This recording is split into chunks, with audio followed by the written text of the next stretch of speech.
ठीक है। हम लास्ट टाइम मैंने आपको बता रहा था बिजनेस प्लान, ऐसा ही है। आवाज़ क्लियर है आप लोगों को?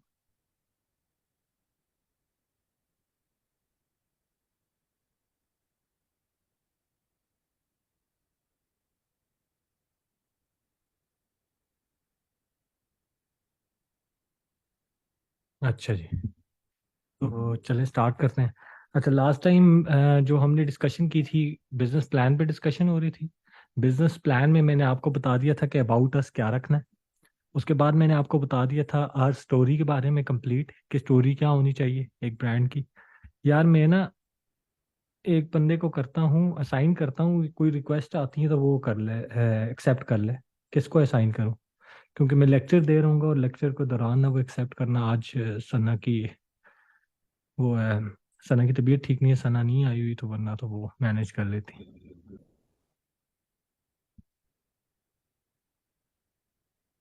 इमाद मैं आपको कर रहा हूँ, एक्सेप्ट कर लेना यार, ये ना हो कि लोग ना वो बैठे रहे।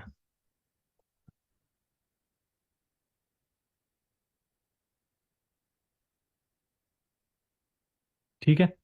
अच्छा, तो आर स्टोरी पे हमने कंप्लीट देख लिया था, वर्किंग कर ली थी कि आर स्टोरी क्या होती है और क्या होनी चाहिए। एक सेकंड दे दें आप।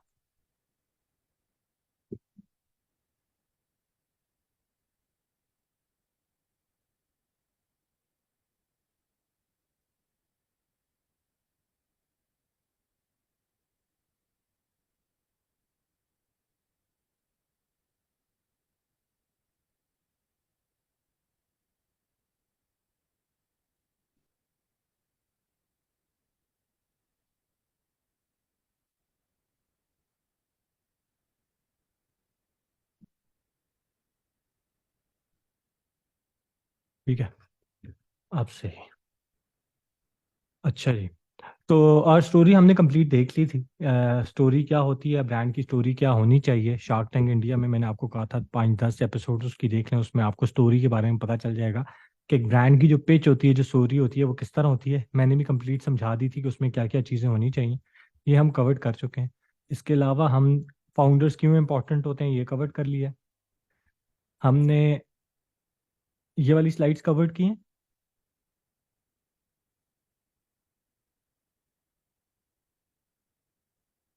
प्रॉब्लम एरिया और वो तो कवर कर लिया था मैंने। प्रॉब्लम क्या होती है और सोल्यूशन क्या होता है किसी भी ब्रांड का, ये दो स्लाइड्स मैंने कवर कर ली थी। अगर कोई बता दे कि यार ये वाली स्लाइड्स मैंने कवर की हैं बिजनेस प्लान में। ठीक है, तो आज इन स्लाइड्स के बारे में बात करते हैं। प्रॉब्लम और सोल्यूशन तो मैं आपको बता चुका था, एक ब्रांड के लिए प्रॉब्लम क्या होता है और उसका सोल्यूशन क्या होता है। प्रॉब्लम और सोल्यूशन पे मैं एक और एग्जांपल आपको दे देता हूँ कि स्टार्टअप में प्रॉब्लम क्यों इंपॉर्टेंट होता है या किस तरह प्रॉब्लम निकाला जाता है। अगर लास्ट क्लास में मैंने प्रॉब्लम से रिलेटेड ये एग्जांपल शेयर नहीं की तो आप मुझे बताइएगा, ताकि अगर की है तो बताइएगा ताकि मैं इसको दोबारा रिपीट ना करूँ। जिस तरह करीम है, तो करीम ने किसी भी मार्केट में उतरती है, कोई भी एप्लीकेशन आती है, कोई भी स्टोर आता है, कोई भी ब्रांड आता है, मैं उसकी मेंटालिटी आपको समझाता हूँ कि वो अपनी वर्किंग, अपना बिजनेस प्लान कैसे बनाता है, उस पर फंडिंग कैसे लेता है। अब करीम है, तो करीम जब मार्केट में आया है आइडिया लेकर और फंडिंग उठाई है, तो ऐसे नहीं होता कि वो एक एप्लीकेशन का बस आइडिया लेकर आते हैं कि जी हम एक एप्लीकेशन बना रहे हैं और आप पैसे दे दें।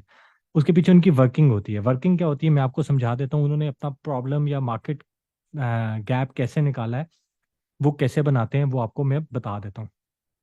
उसमें मैं आपको विद ना शीट बता देता हूँ, वर्किंग शीट, ताकि बिजनेस प्लान करीम का भी आपके सामने बन जाए।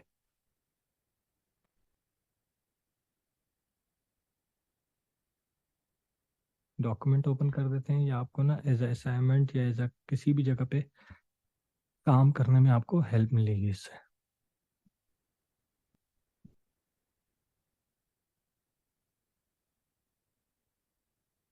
हेडिंग दे देते हैं करीम। अब सबसे पहले उन्होंने जो चीज़ निकाली कि सबसे पहले ये देखा कि पाकिस्तान में कितनी आबादी है। 22 करोड़ की आबादी है, उनका पहला फिगर आ गया। 22 करोड़ पॉपुलेशन। उसमें एग्जाम्पल देता हूँ, उन्होंने निकाला होगा कि पाकिस्तान में पर डे कितने लोग टैक्सी पे ट्रैवल करते हैं। एग्जाम्पल देता हूँ, 50 लाख लोग, 50 lakh population per day taxi पे ट्रैवल करती है।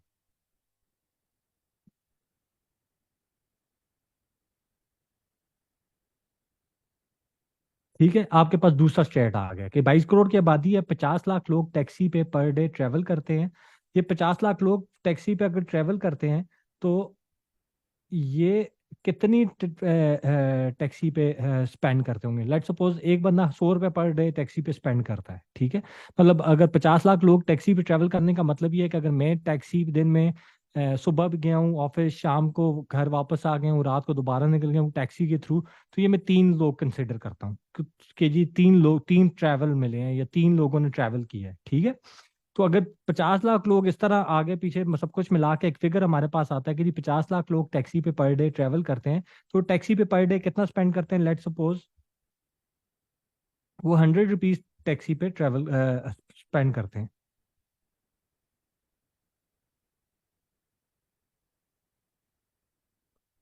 अगर वो 100 रुपीज स्पेंड करते हैं तो ये पर डे कितने स्पेंड हो गया, टैक्सी से पे कितने पैसे कमा लिए। मतलब टैक्सी की टोटल पर डे जो वो होगी इंडस्ट्री होगी जो उस पे पर डे रेवेन्यू उस इंडस्ट्री का कितना हो गया। 50 लाख मल्टीप्लाई बाय,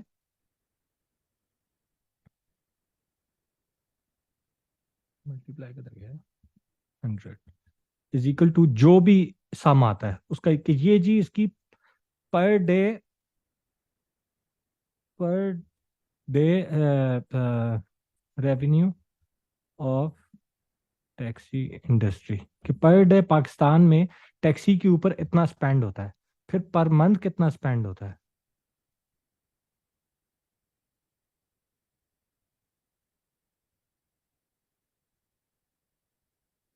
इसी को पर डे वाली को आप 30 से मल्टीप्लाई कर दोगे तो आपके पास पर मंथ इंडस्ट्री आ जाएगी कि ये इंडस्ट्री पर मंथ कितना स्पेंड करती है। इसी तरह फिर पर ईयर पे करोगे।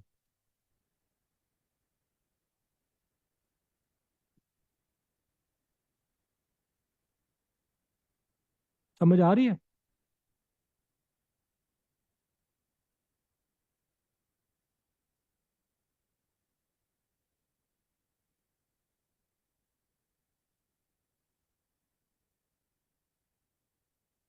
अगर कहते तो मैं एग्जैक्ट फिगर भी आपको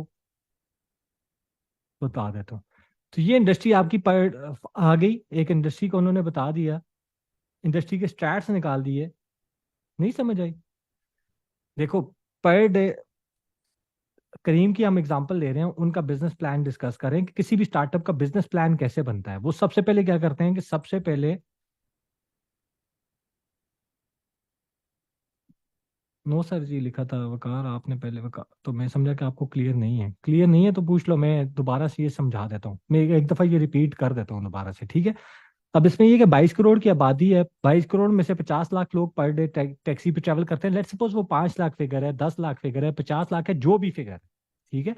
उन्होंने ये किया कि 22 करोड़ की आबादी निकाली, उसमें से पर डे टैक्सी की ट्रैवल का एक वो करवाते हैं, वो एक कंपनी को, 2-3 कंपनीज को वो अवार्ड कर देते हैं सर्वे, जो सर्वेस करती है पूरी सिटीज में जाकर और देखती है कितने लोग ट्रैवल करते हैं, कितनी होती है, क्या टैक्सी वालों से भी पूछते हैं, लोगों से भी पूछते हैं, कंप्लीट सर्वे करते हैं और उनको एक रिपोर्ट सबमिट कर देते हैं कि जी पर डे पाकिस्तान में इतने इतने लाख लोग टैक्सी से ट्रैवल करते हैं, पर डे टैक्सी के ऊपर 100 रुपया एक बंदा स्पेंड करता है। तो 50 लाख, अब मैंने उसके इंडस्ट्री को देखना है कि ये इंडस्ट्री पर डे कितना रेवेन्यू जनरेट करती है।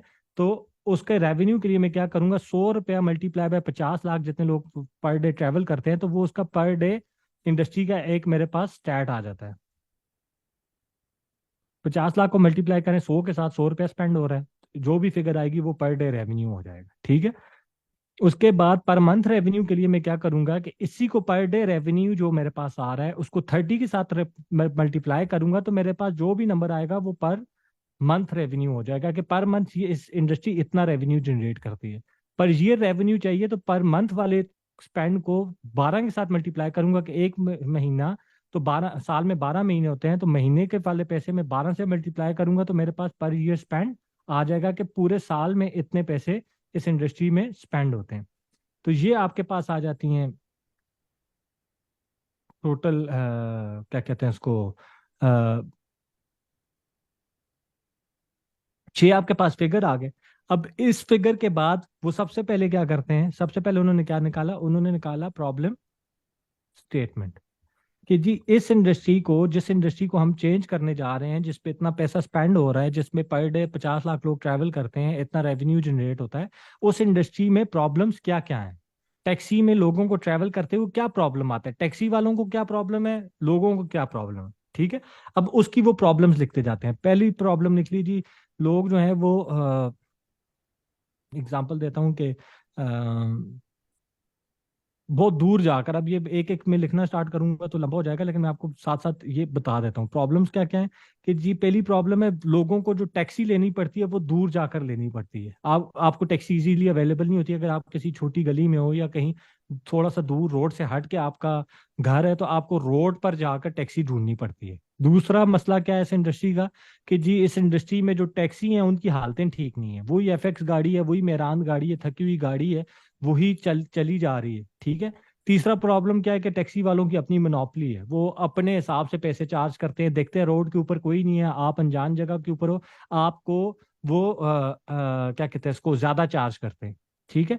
चौथा प्रॉब्लम क्या है जी, लोगों को ट्रस्ट का भी इशू है कि वो कौन बंदा किस टैक्सी में गया है कुछ नहीं पता। सेफ्टी और सिक्योरिटी का इशू है कि आप ट्रैक नहीं कर सकते, आप देख नहीं सकते कि कौन किसके साथ बैठा था, कितने बजे बैठा है, कौन था, किसने पिक किया है, कहाँ पे छोड़ा है।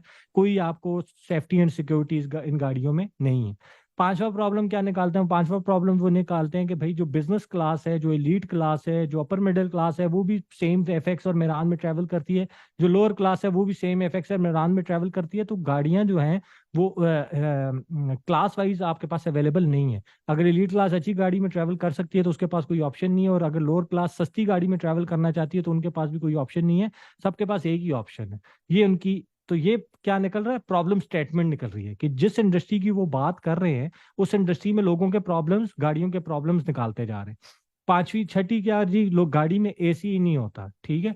और एसी नहीं होता, और वही है, गाड़ियों की हालतें ठीक नहीं है, अपना ओवरली चार्ज करते हैं। कोई प्रॉपर तरीका नहीं है पैसे चार्ज करने का कि इतने किलोमीटर के इतने पैसे या समथिंग ना। तो ये सारे प्रॉब्लम्स, ये मैंने 6-7 आपको बताया, इस तरह के ढेर सारे प्रॉब्लम्स वो लिख लेते हैं।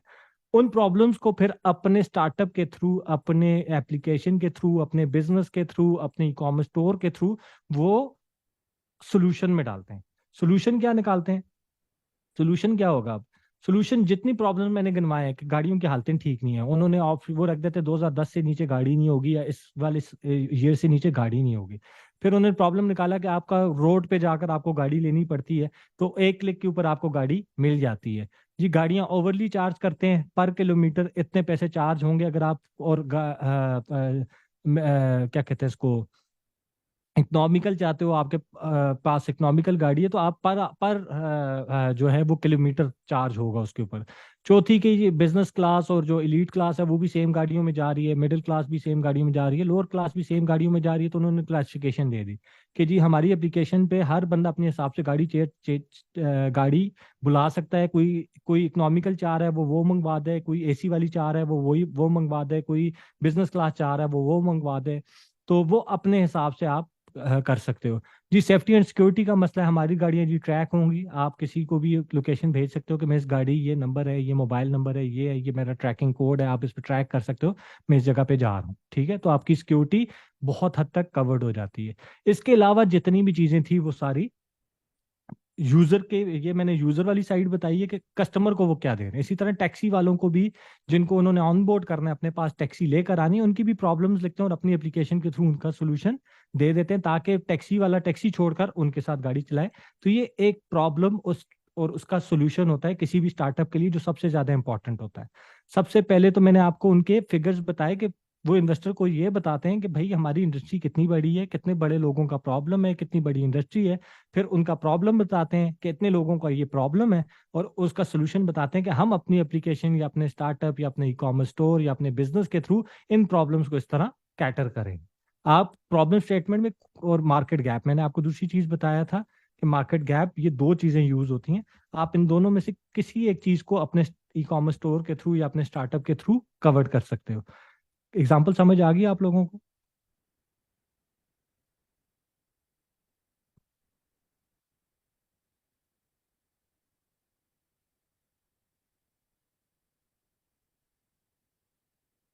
ठीक है,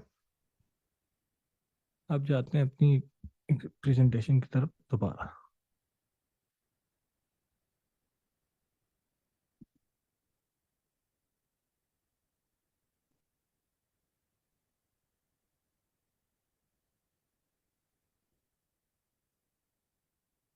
तो अबाउट अस हो गया, स्टोरी होगी, स्टोरी के बाद ये प्रॉब्लम हो गया, प्रॉब्लम स्टेटमेंट और प्रॉब्लम सोल्यूशन, ये चार चीजें कवर्ड होगी। उसके बाद हम कवर्ड करते हैं, अब हम अपनी इंडस्ट्री बता रहे हैं। जो मैंने उधर फिगर बताए थे ना कि पाकिस्तान में कितनी आबादी है, उसमें कितने लोग हैं जो ये काम करते हैं या ये प्रोडक्ट यूज करते हैं या ये सर्विस यूज करते हैं या कुछ भी है। तो आपने पहले ग्लोबली स्टैट्स बता देने हैं कि जिस इंडस्ट्री में, जिस तरह मैं कॉस्मेटिक में काम करता हूँ, तो उसके स्टैट है कि 2017 में, ये पुरानी प्रेजेंटेशन है मेरी जो पुरानी बनाई हुई थी, तो इस वजह से 2017 लिखा हुआ है। आप करंट स्टेट भी उसमें डाल सकते हो, ये सिर्फ आपको समझाने के लिए मैंने स्लाइड डाली हुई कि आप करंट स्टेट डाल सकते हो कि आपकी इंडस्ट्री करंटली किस स्टेज के ऊपर है। और ये पर डे ये देखें रेट जो है पर ईयर कितने परसेंट इसमें इंक्रीज हो रहा है, और 2025 तक ये कहाँ तक पहुंचेगी, या 2030 तक ये इंडस्ट्री कहाँ तक पहुंचेगी, कितने बिलियन डॉलर की इंडस्ट्री है जिसके अंदर आप काम कर रहे हो। उसके बाद पाकिस्तान के स्टैट्स, ये स्लाइड्स मैंने आपको कंप्लीट समझाई थी कि आप पाकिस्तान में कितने लोग हैं जो आपके प्रोडक्ट या आपकी सर्विस यूज करते हैं। आपने उससे रिलेटेड डिटेल उनको, इन्वेस्टर को बता देनी है। फिर ये वो पिछली स्लाइड है, उसी को मैंने कन्वर्ट किया हुआ है कि पाकिस्तान में 39% फोन यूज होते हैं, 12% अप्लायंसेज हैं, electronics 13%, fashion industry 20%, beauty industry 3% है। उस 3% का फिर मैंने फिगर बताया हुआ कि उस 3% में क्या क्या प्रोडक्ट सेल होते हैं। 31% मेकअप सेल होता है, 23% फ्रेगनेंसेज सेल होती हैं, 15% हेयर केयर सेल होता है। तो आपने एक इंडस्ट्री थोड़ी सी आपने इन्वेस्टर को अपनी स्लाइड्स के थ्रू कंप्लीटली समझानी होती है कि वो कितने मिलियन डॉलर की इंडस्ट्री है, कितने बिलियन डॉलर की इंडस्ट्री है, किस मुल्क में आप काम कर रहे हो, किस नीच में आप काम कर रहे हो, उस नीच के स्टैट्स, उसके फिगर्स, ताकि उसको आइडिया हो जाए कि आपकी अपनी इंडस्ट्री के ऊपर मेजर ग्रिप है और आपको पता है ये इंडस्ट्री क्या है, ये कैसे काम करती है, कितने मिलियन डॉलर की है, कौन कौन इसमें बड़े प्लेयर्स हैं, कौन आपका कंपटीशन है, वो कैसे काम कर रहा है, आप क्या करना चाह रहे हो, ये सारी चीजें उसको इन चीजों से पता चल जाए। प्रॉब्लम स्टेटमेंट और सोल्यूशन मैं आपको बता चुका हूँ। उसके बाद आ जाते हैं, एक इंपॉर्टेंट स्लाइड रह गई है जो थी ऊपर, हालांकि मैंने उसको नीचे कॉपी किया था, ये वाली। ठीक है, उसके बाद आपने उसको बिजनेस प्लान बताना होता है कि मेरा बिजनेस मॉडल क्या होगा। जितना अच्छा, जितना स्ट्रांग आपका बिजनेस मॉडल होगा, जहां से आप पैसे कमा रहे हो या फ्यूचर में इन्वेस्टमेंट के बाद पैसे कमाओगे, उतनी ज्यादा आपको इन्वेस्टमेंट मिलती है, उतनी अच्छी कंपनी की वर्थ लगती है। जिसमें मैंने बताया था कि हम B2B पे काम करेंगे। B2B का क्या मतलब है? Business to business. जिस तरह हम सैलून्स को अगर प्रोडक्ट सेल करते हैं कॉस्मेटिक्स के, तो मैं खुद बिजनेस हूँ और मैं बिजनेस को प्रोडक्ट्स दे रहा हूँ, तो मैं B2B हूँ। इसी तरह अगर मैं किसी,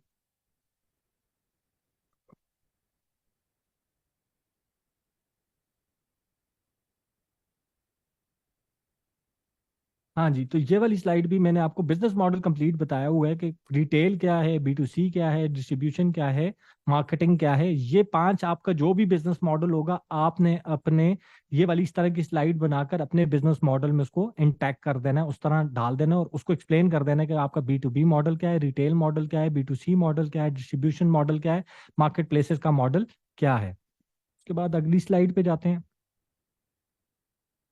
अच्छा, ये स्लाइड भी क्लियर होगी, ये भी क्लियर होगी, ये भी क्लियर होगी, ये भी क्लियर होगी। अब आ जाते हैं प्रोडक्ट मार्केट और मार्केट साइज। एक सेकंड, मैं आपको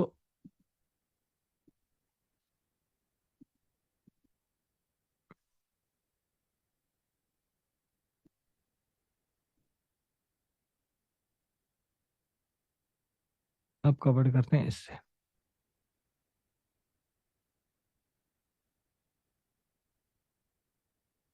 अब आपने मार्केटिंग फिट और मार्केटिंग साइज और उससे रिलेटेड जितना भी कंटेंट होता है ना, मार्केटिंग आपकी स्ट्रैटेजी क्या है, उसका साइज क्या है, करंट साइज क्या है, जो मैं पीछे भी बता चुका था। अवेलेबल मार्केट आपके पास पाकिस्तान में कौन कौन सी मार्केट अवेलेबल है, आपका कस्टमर कौन सा होता है, थोड़ा सा आपने मार्केटिंग साइड उसकी कवर करनी है कि आप किस तरह मार्केट करोगे, रिटेल में कैसे पहुंचोगे, डिस्ट्रीब्यूशन के पास कैसे पहुंचोगे, आपकी स्ट्रैटेजी क्या है, इन्फ्लुएंसर्स को कैसे ऑनबोर्ड करोगे, प्रोडक्ट को सेल कैसे करोगे। तो ये स्लाइड, ये 2018-19 की स्लाइड है, लेकिन तो इस अब तो मेरी मार्केटिंग स्ट्रैटेजी बहुत ज़्यादा चेंज है। लेकिन आपको समझाने के लिए ये स्लाइड मैंने सामने रखी हुई है कि आपका प्रोडक्ट फिट और मार्केट साइज, इसमें आपने क्या क्या चीज़ें डालनी होती हैं। मार्केट साइज तो पीछे जो स्लाइड है उसी से आपने डेटा उठाना है कि ग्लोबली किस स्टेज के ऊपर है और पाकिस्तान में आप किस स्टेज के ऊपर हैं, ये वो डाल दिया। आपकी मार्केटिंग की स्ट्रैटेजी क्या होगी, स्ट्रैटेजी कंप्लीट मैं आपको बता दूंगा कि मार्केटिंग में 4 P's होते हैं और स्ट्रैटेजी क्या होनी चाहिए। अगर आप लोअर क्लास को टारगेट कर रहे हो तो लोअर क्लास को कैसे टारगेट करोगे वो समझाओगे।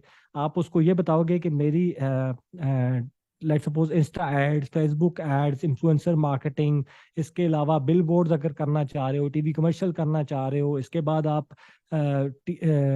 जिस जिस तरह भी आप प्रोडक्ट को देख रहे हो सेल करने का, तो उसकी स्ट्रैटेजी एक बना दोगे कि हम प्रोडक्ट लॉन्च करने के बाद ये हमारी स्ट्रैटेजी होगी, इस तरह हम इन प्रोडक्ट्स को सेल करना चाहते हैं। आपके पास अवेलेबल मार्केट कौन कौन सी हैं, पाकिस्तान में बेच रहे हो, सिर्फ सिटीज में बेचोगे, अर्बन सिर्फ मेजर सिटीज में बेचोगे, पूरे पाकिस्तान में बेचोगे, देहात में बेच रहे हो, क्योंकि आपकी टारगेट ऑडियंस के ऊपर डिपेंड करता है। अगर आपकी टारगेट ऑडियंस लोअर क्लास है तो वो सिटीज में आपको अवेलेबल नहीं होगी, आपको देहातों में जाना पड़ेगा, मतलब ऑनलाइन उन लोगों को टारगेट करना पड़ेगा। तो आपकी अवेलेबल मार्केट मतलब ये है कि आप अगर लेट्स सपोज आप पाकिस्तान, दुबई, सऊदीया तीनों को टारगेट करना चाह रहे हो तो आपकी मार्केट कौन सी है, इन तीनों में क्या मार्केट है आपकी, मतलब आप ये डिफाइन करोगे कि ये 3 कंट्रीज हैं, इन 3 कंट्रीज में ये मेजर सिटीज हैं, या ये अर्बन सिटीज हैं, या जो भी आपकी मार्केट आपके पास अवेलेबल है जिसको आप कैटर करना चाह रहे हो। फिर आपके कस्टमर्स कौन कौन से होंगे, ठीक है, ये आप कंप्लीटली डिटेल आप उनकी डाल देते हो। ये वाली स्लाइड हो चुकी है। उसके बाद हमारा तो प्रोडक्ट लॉन्च हुआ हुआ है, तो आप उसका स्टेज बता देते हो कि हम तो जिस तरह मेरा लिखा हुआ है कि करंटली किस स्टेज के ऊपर आप, तो ये आपको एक स्लाइड होती है जिसमें आप करंट स्टेज, लेट सपोज जो भी आपकी करंट स्टेज, आपका प्रोडक्ट लॉक है, आपने प्रोडक्ट मंगवाया हुआ है, आपके पास मार्केटिंग के पैसे नहीं है तो आप मार्केटिंग के पैसे लेने चाह रहे हो, लेने जा रहे हो, तो आप उसको बताओगे कि यार मेरा बिजनेस प्लान बन चुका है, मेरा प्रोडक्ट रेडी है, मेरा प्रोडक्ट मेरे पास पहुंच चुका है, मेरा ये स्टेज हो चुका है, और इससे आगे मैं स्टेज को देखना चाह रहा हूँ, या ये चीज इससे आगे मैं करना चाह रहा हूँ जिसके लिए मुझे पैसे रिक्वायर्ड है। तो ये आपकी करंट स्टेज होती है जिसके ऊपर जो आपने डिफाइन करनी होती है एक स्लाइड में, जो आपने बतानी होती है कि करंटली आपके स्टेज के ऊपर हो। अगर आप ये स्लाइड पढ़ो तो 2017 में हमारे ऑपरेशन स्टार्ट हुए विद 2 इनिशियल लैशेस के डिजाइन। फर्स्ट ईयर में लाइशा की 1,10,00,000 रुपए की सेल हुई। दूसरी से फिर उसके बाद हमने कोलैबोरेशन की सैलून्स के साथ, ऑपरेशन को 200% हमने उसकी ग्रोथ की। और उसके बाद लाइशा की आज तक की स्टेज मैंने बता दी कि आज तक हमने 2.5 करोड़ रुपए की सेल्स की हैं, और प्रोडक्ट की वैरायटी को 2 डिजाइन से हम उनको 11 डिजाइन की तरफ लेकर चले गए हैं। और करंटली भी हमने जो प्लान बनाया था उसको 6 महीने में, इस साल का जो हमारा प्लान था जब बनी, ये स्लाइड बनी, मेरे ख्याल 20 की है ये स्लाइड, तो नहीं 22 की है, नीचे लिखा हुआ 21 की है, नीचे लिखा हुआ। अच्छा, 2017 से 2020 तक हमने कितना बिजनेस किया वो डाला, 2020 में हमने टोटल कितना बिजनेस किया 80 लाख का वो डाला, 2021 में हमने कितना बिजनेस किया वो डाला, 2022 में हम कितना बिजनेस एक्सपेक्ट कर रहे हैं वो डाल दिया। तो ये आपकी करंट स्टेज प्लस 1 साल 6 महीने 8 साल 1 साल की आगे आप क्या स्टेज देख रहे हो वो आप डाल देते हो।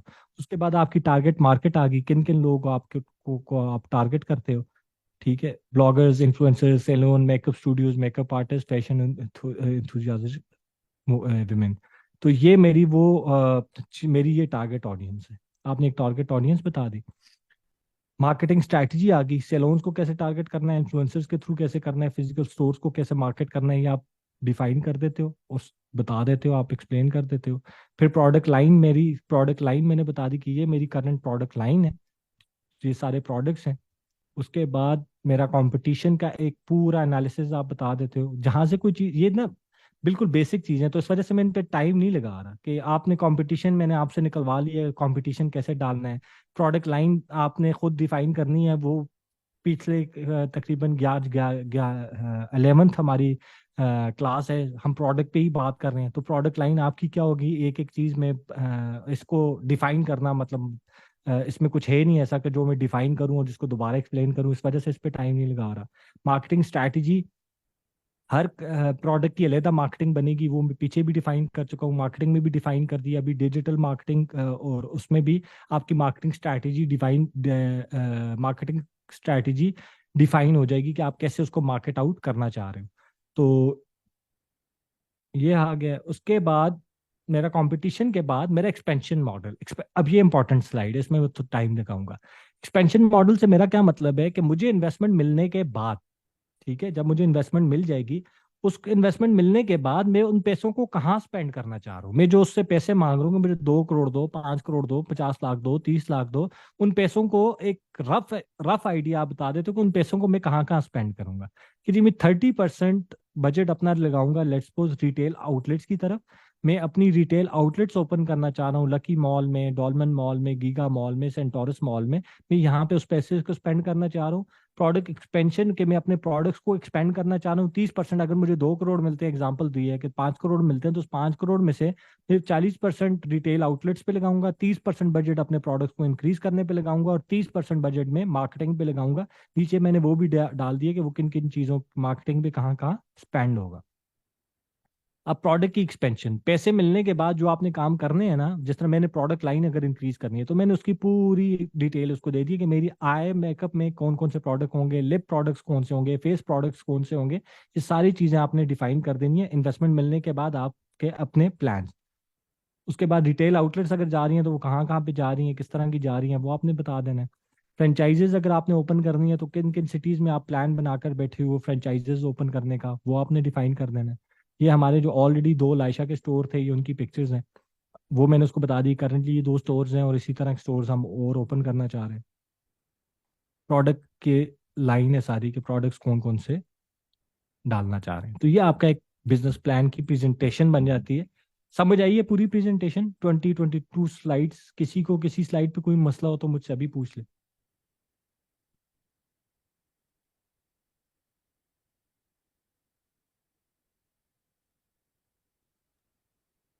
सर मेरा एक क्वेश्चन है। ठीक है। हम इन्वेस्टर को अपने business idea business plan totally share कर देंगे कि हम कौन कौन सी प्रोडक्ट, कितने परसेंट उसमें प्रॉफिट मार्जिन है, और किस सब किस कुछ अभी क्राइटेरिया। अभी अभी उसी स्लाइड के ऊपर आ रहा हूँ। आपको एज ए इन्वेस्टर आपको एक एक चीज देखो, वो चीजें एग्जांपल दे रहा हूँ, मैं आपका इन्वेस्टर हूँ। ठीक है। आप मुझे नहीं बता रहे आपका प्रोडक्ट कितने का पड़ रहा है, आपका प्रॉफिट मार्जिन कितने का पड़ रहा है। आप शार्क टैंक इंडिया देखो ना, एक एक चीज वो तो टीवी के ऊपर खड़े होकर एक एक चीज बता रहे होते हैं, कितने का प्रोडक्ट पड़ता है, कितने का ट्रेवल पड़ता है, कितना उसमें नेट प्रॉफिट है, कितना उसमें ग्रॉस प्रॉफिट है, कितने का बेचता हूँ, कितने का लेता हूँ, कितने डिस्ट्रीब्यूटर्स हैं, डिस्ट्रीब्यूटर्स को कितना देता हूँ, एक एक एक चीज वो टीवी पे खड़े होकर बताते हैं। और आपको पता है कि शार्क टैंक इंडिया में जो ये 5 मिनट, 10 मिनट, 15 मिनट की जो एपिसोड होती है, उसके बाद जब वो कह देते हैं कि ठीक है जी हम आपको 1 करोड़ रुपया दे देंगे और आपसे इतने परसेंट वो ले लेंगे, उसके बाद उनकी पूरे के पूरे फाइनेंशियल टीम बैठती है। जो शार्क होता है उस वो, और दूसरी तरफ जो स्टार्टअप होता है वो बैठते हैं। उनकी पूरी फाइनेंस की टीम बैठती है, वो एक एक एक एक चीज को बैठकर देखते हैं कि जो चीजें इसने मुझे पेच में कही हैं वो चीजें वैसे हैं कि नहीं। ठीक है। ऐसे नहीं होता कि उसने कह दिया और बाहर निकल के उसको चेक, उधर जो चेक पकड़ाते हैं वो बाहर जाके चेक कैश कर देता है। जो चीजें उसने कही हैं, जो फिगर्स उसने कहे हैं, जो नेट प्रॉफिट्स उसने कहे हैं, जो सेल्स उसने कही हैं, जो प्लान्स उसने कहे हैं, वो सारा बैठकर उनके फाइनेंस की टीम बैठकर वो चेक किए जाते हैं, उनको टैली किया जाता है, उसकी बातों को और उसके प्लान्स को और उसकी एग्जीक्यूशन को और उसके प्रोडक्ट की टेस्टिंग होती है, सारी चीजों की टेस्टिंग होती है। जब अप्रूव्ड होता है सब कुछ, फिर उनको पैसे ट्रांसफर होता है और फिर इनको एज ए इन्वेस्टर इनको पैसे दिए जाते हैं। तो एज ए इन्वेस्टर अगर आप मेरे साथ पूरी चीजें नहीं शेयर करोगे, आप मुझे नहीं बताओगे क्या प्रॉफिट है, क्या प्रोडक्ट है, क्या प्लान्स हैं, क्या करना चाह रहे हो, क्या प्रोडक्ट की यूएसपी है, ये चीजें नहीं बताओगे, तो मैं पैसे आपके कहने के विदाउट एनी डेटा आपको पैसे थोड़ी दूंगा। अब यही इसी इसी शीट की तरफ आ रहा हूँ, जो सबसे इंपॉर्टेंट शीट थी ना मेरे पूरी ट्रेनिंग की। इंपॉर्टेंट जो शीट होती है जो इन्वेस्टर मांगता है आपसे, वो वही शीट अभी आपको दिखा रहा हूँ। ये जो आपके सामने खुली है ये वही शीट है, इसमें सारी डिटेल होती है। और ये शीट इन्वेस्टर के साथ शेयर करनी आपकी मर्जी है कि आप सिर्फ पास बैठ कर दिखा दो या भिजवा दो। कि ज्यादातर इन्वेस्टर तो आपसे मांगेंगे कि डेटा हमें भेज दो, हम इसके ऊपर वर्किंग करेंगे फिर आपको बताएंगे। लेकिन ये डेटा इंपॉर्टेंट होता है। ठीक है। अब मैं आपको सर ये दिखा। यही क्वेश्चन था कि क्योंकि हम अपने बिजनेस प्लान, बिजनेस आइडिया सब कुछ हम इन्वेस्टर को शेयर नहीं कर सकते, क्योंकि हमें ये कंफर्म नहीं होता कि वो हमें इन्वेस्टमेंट देगा या नहीं हमारे आइडिया पे। तो लाइशा का देखो, एक बात मेरी याद रखो। लाइशा को जब मैंने इन्वेस्टमेंट उठाई है तो मैंने 3 इन्वेस्टर्स को दी है। ठीक है। और मुझे तीनों इन्वेस्टर्स के साथ ये सारा डेटा शेयर हुआ है। इसके अलावा जो शीट आपके सामने मैं ओपन करके बैठा हुआ हूँ, क्योंकि ये वीडियो रिकॉर्ड हो रही है तो मैं रिकॉर्डिंग में वो वाली शीट नहीं ओपन कर सकता जो मेरी लाइशा की अपनी शीट है। वो आपके सामने भी वैसे भी ओपन नहीं कर सकता कि उसमें एक एक प्रोडक्ट की डिटेल, एक एक डिटेल, एक एक साल की डिटेल, एक एक शीट उसकी अवेलेबल होती है। एज ए इन्वेस्टर आप कोई डेटा शेयर करोगे तो वो डिसीजन लेगा। और ऐसा नहीं होता कि बस आपका वो डेटा देख लिया तो वो इन्वेस्टर है। और आप इतना जो इन्वेस्टर होता है, जो प्रॉपर इन्वेस्टर्स होते हैं, उनके लिए ये इस तरह की बिजनेस मॉडल्स, इस तरह की डेटा, इस तरह की चीजें उनके पास बेताशा पड़े होते हैं। उनको हजारों के हिसाब से लोग पिच कर रहे होते हैं। तो ये डेटा नहीं शेयर करोगे, चीजें बेशक आपका वो है, लेकिन देखो मेरी बात सुनो। लाइशा का डेटा में आपके साथ ये प्रेजेंटेशन शेयर की है, ठीक है? आप तो ना मेरे इन्वेस्टर हो, ना आप मेरे बल्कि उल्टा आप में से कितने बच्चे मेरा कंपटीशन होंगे, लेकिन लाइशा को फर्क नहीं पड़ता। लाइशा इस मेरा डेटा देख लेने से, मेरी प्रोडक्ट लाइन देख लेने से, मेरा प्रॉफिट मार्जिन देख लेने से जरूरी नहीं है कि आप उस ब्रांड को या उस प्रोडक्ट को उसी स्टेज, उसी तरह लॉन्च करोगे या उसी स्टेज पर लेकर जा सकते हो जो मैं लेकर जा सकता हूँ। मेरी एक्सपर्टीज और आपकी एक्सपर्टीज में फर्क होती है। इसी तरह जो इन्वेस्टर होता है, एग्जांपल देता हूँ, मैं इन्वेस्टर हूँ, मेरे पास कोई स्टार्टअप आता है टैक्स से रिलेटेड। अब मैं टैग का बंदा नहीं हूँ, मैं किसी का बिजनेस प्लान टैग का देख भी लूँ, मैं उसके फाइनेंसेस देख भी लूँ, मैं नहीं एग्जीक्यूट कर सकता वो, क्योंकि मेरी वो एक्सपर्टीज नहीं है। एज अ स्टार्टअप में वो मेरे एज अ इन्वेस्टर मेरे अंदर वो कैपेबिलिटी नहीं है। तभी तो मैं किसी स्टार्टअप पे, किसी टैक्स स्टार्टअप पे इन्वेस्ट कर रहा हूँ, ताकि वो काम कर ले और उसका उस इंडस्ट्री में मेरा ऐसा ही हो कि मैं उस कंपनी का एज ए इन्वेस्टर काम कर रहा हूँ।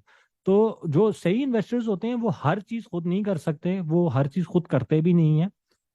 वो इन्वेस्ट इसीलिए, इन्वेस्टर कहते हैं उसको इसलिए है कि वो जब इन्वेस्ट करता है तो वो उस इंडस्ट्री में पार्ट बनना चाहता है, लेकिन उसको ना उसकी एक्सपर्टीज है, ना उसको वो काम आता है। इस वजह से वो आप पे इन्वेस्ट करता है।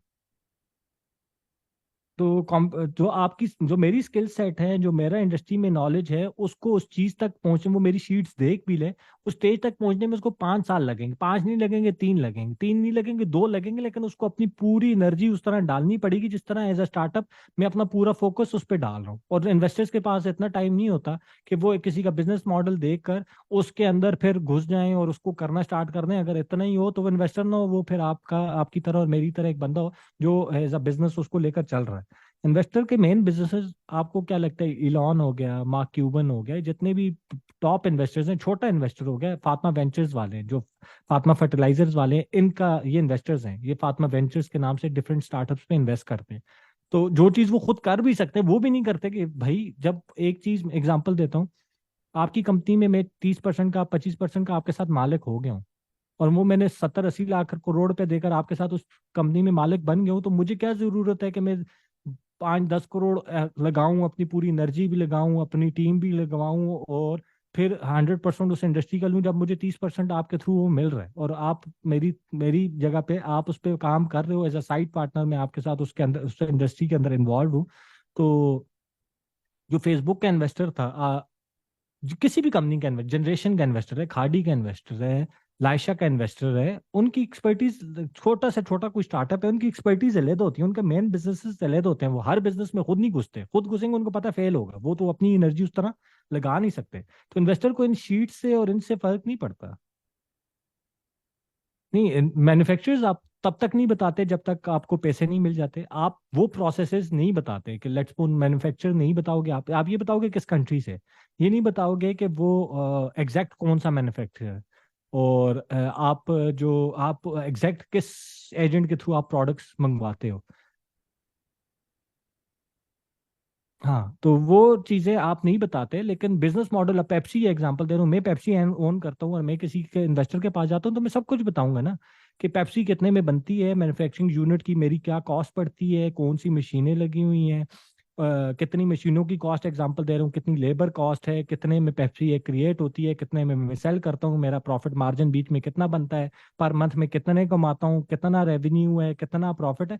ये चीजें बताऊंगा तो अगला इन्वेस्टर होगा।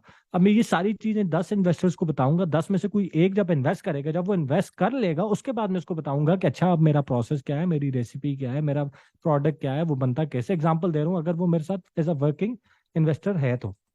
अगर नहीं है तो उसको भी, जिस तरह मैं अब लाइशा के जो इन्वेस्टर है उसको सारी चीजें लाइशा की पता है, कहाँ से कौन मैन्युफैक्चर है, कैसे मैन्युफैक्चर हो रहा है, कितने टाइम में पहुंच रहा है, क्या प्रोसेस है, सारी चीजें उसको पता है, क्योंकि वो अब लाइशा का इन्वेस्टर है, एज अ पार्टनर है। तो वो चीजें आप छुपाते हो, लेकिन वर्किंग सारी आपको ये वाली वर्किंग आपको देनी पड़ती है कि आपकी क्या वर्किंग है। अब ये जो वर्किंग है, यही इसी पे बात कर रहा था आज। ये वो स्लाइड थी जो फाइनली आ चुकी है, जो आपकी असाइनमेंट वाली स्लाइड है। तो ये आप बनाओगे तो इससे आपका ये 3 ईयर फाइनेंशियल प्लान भी बन जाएगा, आपका बिजनेस प्लान भी बन जाएगा, आपकी एक इन्वेस्टमेंट कितनी लगनी है ई कॉमर्स स्टोर ओपन करने पे, ये भी आपको पता चल जाएगा। कौन सा प्रोडक्ट आपने लॉन्च करना है, कौन सा प्रोडक्ट आपने लॉन्च नहीं करना है, ये भी आपको पता चल जाएगा।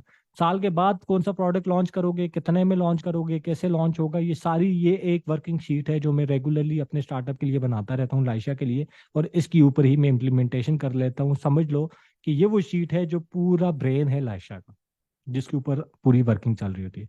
अब एक मैंने लाइशा की तस्वीरें, लाइशा के प्रोडक्ट्स और वो सारा कुछ इसको हटा दिया, एक वर्बली एक प्रोडक्ट इसमें डालें, क्योंकि मैं लाइशा के प्रॉफिट्स और उसके एमओक्यूज और उसकी प्राइसिंग और वो चीज़ें तो शेयर नहीं कर सकता। एग्जाम्पल दे रहा हूँ, प्रोडक्ट वन, कोई भी आपके पास पहला प्रोडक्ट है, ठीक है, आप वो प्रोडक्ट आपने लिखा, जैसा एग्जाम्पल देता हूँ, मेरा प्रोडक्ट लैशेज है, तो लैशेज, उसकी डिस्क्रिप्शन क्या है, आपको उस लैशेज, आपकी लैशेज में जिस तरह हमारी स्पेशलिटी है लैशेज स्कीम लें कि वो 20 टाइम रीयूजेबल हैं, ये उसका यूएसपी, जो भी यूएसपी है उसका, उसकी एक डिस्क्रिप्शन आपने दे दी कि आपको वो प्रोडक्ट क्या है, उसकी फीचर्स क्या है। उसके बाद जो आपका मैन्युफैक्चरर है वो कितने यूनिट्स बना कर देगा, मिनिमम ऑर्डर उसको कितना चाहिए जी, 5,000 यूनिट्स मिनिमम वो बना कर देता है। पर यूनिट प्राइस $1.2 है, तो पाकिस्तानी रुपीज में, ये पुरानी शीट लगी हुई है, तब $235 था, आज के हिसाब से हम 310 लगा लेते हैं।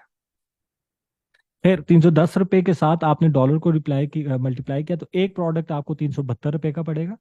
डॉलर्स में टोटल आपको कितने का पड़ेगा वो डाल दिया आपने, और पाकिस्तानी रुपीज में आपको कितने का पड़ेगा वो डाल दिया। मैं बारी बारी 235 को ठीक नहीं कर सकता, लेकिन यह एग्जाम्पल ही है कौन सा हम ओरिजिनल प्रोडक्ट कर रहे हैं। तो ये आपने सबसे पहले, आपने प्रोडक्ट कौन सा है, उसकी डिस्क्रिप्शन क्या है, कितने एमओक्यूज आपको आपका जो मैन्युफैक्चरर है जिससे आपने बात की है वो बनाकर दे रहा है, मिनिमम के जो भी, लेट्स सपोज कहता है जी मिनिमम 1,000 यूनिट्स बना कर दूंगा, 500 यूनिट्स बना कर दूंगा, तो आपने मिनिमम वाला यूनिट इधर लिखना है, 1,000 यूनिट है, 500 यूनिट है, क्योंकि आप ये एज ए इन्वेस्टमेंट लगा रहे हो कि इस प्रोडक्ट के ऊपर मेरी इनिशियली कितनी इन्वेस्टमेंट लगेगी। डॉलर में उसकी क्या प्राइस है, पाकिस्तानी रुपीज में एक प्रोडक्ट कितने का पड़ेगा, टोटल जो वो 5,000 कह रहा है, ये टोटल 5,000 जो कह रहा है वो कितने में पड़ेंगे आपको डॉलर में, 6,000 में पड़ेंगे, पाकिस्तानी रुपीज में कितने में पड़ेंगे वो डाल दिया, और प्रोडक्ट की पिक्चर डाल दीजिए, ये वो प्रोडक्ट है जो हम, क्योंकि आप इन्वेस्टर को दिखा रहे हो ना, या लेट सपोज ये लाइशा के करंट प्रोडक्ट्स ही हो, आपके कोई प्रोडक्ट्स पहले आपने लॉन्च किए हों, तो ये आप पूरे प्रोडक्ट उसकी बताओगे कि भाई मिनिमम मेरे मैन्युफैक्चरर को इतने ऑर्डर करने पड़ते हैं, ये उसकी प्राइस है, ये मुझे पाकिस्तानी रुपीज में प्राइस पड़ती है, डॉलर्स में इतनी पड़ती है, टोटल मेरी इन्वेस्टमेंट उसके ऊपर एक बैच मंगवाने पे इतनी लगती है। इसी तरह आपका प्रोडक्ट टू, ये आप दोनों के लिए यूज कर सकते हो, जो करंट प्रोडक्ट्स हैं, जो करंट आपने लॉन्च किए हुए हैं उसको भी डालोगे, और जो फ्यूचर में लॉन्च करने हैं इन्वेस्टमेंट के बाद उनको भी डालोगे। आपका प्रोडक्ट टू क्या है, उसको भी सेम आपने जो ऊपर वाला बनाया है इसी तरह आपने प्रोडक्ट टू डाल दिया, प्रोडक्ट थ्री डाल दिया। लाइशा के 15 प्रोडक्ट्स हैं, तो लाइशा के 15 प्रोडक्ट्स ऊपर से नीचे आते हैं, और एक एक प्रोडक्ट कितने का पड़ता है, कितना उसमें मेरी कॉस्ट कितनी आती है, वो सारे के सारे ऐड होते हैं उसमें। ठीक है, उसके बाद आ जाते हैं प्रोडक्ट टू की तरफ। ये आ गया प्रोडक्ट, ये कुरियर पैकेजिंग। लेट्स सपोज आपने सिर्फ दो प्रोडक्ट लॉन्च करने हैं, तो आपने दो प्रोडक्ट्स डाले, आपने एक प्रोडक्ट लॉन्च करना है, आपने एक प्रोडक्ट डाला, लेकिन उसको कुरियर करने के लिए भी तो आपको पैकेजिंग चाहिए होगी ना। या तो आप टीसीएस से लोगे, प्राइवेट लेवल में मेजरली अपनी कुरियर पैकेजिंग होती है, तो आपने कुरियर पैकेजिंग, कोई भी चीज़ आपने उसका डब्बा बनवाना है, डब्बा उसको अलहदा डब्बे में डालना है, आपने उस डब्बे की प्राइस भी डालनी है कि भाई ये डब्बा भी हम बनवाते हैं, उसकी ये प्राइस है, ये डब्बा मैंने बनवाना है, इतने हज़ार, वो जो मैन्युफैक्चरर है वो इतने हज़ार मिनिमम डब्बे बना कर देता है, एक डब्बा इतने का पड़ता है, टोटल डब्बे इतने के पड़ेंगे, जो भी आपकी इन्वेस्टमेंट होगी। कार्ड, थैंक यू कार्ड आपने डालना है, तो थैंक यू कार्ड की भी इन्वेस्टमेंट भी आप बीच में डालोगे कि थैंक यू कार्ड है, मिनिमम 1,000 बनेंगे, इतने के पड़ेगा। जो भी आपकी कॉस्ट प्रोडक्ट के ऊपर आनी है, पैकेजिंग हो, फ्लायर्स हो, डब्बे हो, थैंक यू कार्ड हो, कुछ भी हो, वो आपने सारी इस शीट के ऊपर ऊपर से नीचे डाल देनी है। समझ आ गई यहाँ तक?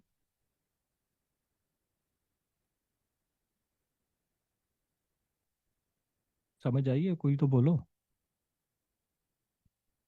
जी सर आपने। अच्छा, उसके बाद कैटेगरी वन में टोटल आपकी, अब ये ऊपर वाली ये है कि जो आपका प्रोडक्ट वन है, और यहाँ आपकी जो टोटल पैसे आ रहे हैं ना, ये वाले जो टोटल पैसे आ रहे हैं 14,10,000 जहाँ पे लिखा हुआ है, ये अब नीचे आप उसकी एक डिस्क्रिप्शन लिख लेते हो कि भाई ये जो पहला प्रोडक्ट है ये कितने में पड़ रहा है मुझे, दूसरा प्रोडक्ट मुझे कितने पे पड़ रहा है, तीसरा जो उसकी कुरियर पैकेजिंग मैंने करवाई है वो कितने की पड़ी है, टोटल प्राइस आपने डाल दी कि टोटल जो पैसे हैं मेरे इस स्टार्टअप को लॉन्च करने के लिए, ई कॉमर्स स्टोर को लॉन्च करने के लिए, या इन नए प्रोडक्ट्स को लॉन्च करने के लिए मुझे टोटल कितने पैसे चाहिए, ये आपने वो पैसे डाल दिए। यहाँ तक समझ आ गई?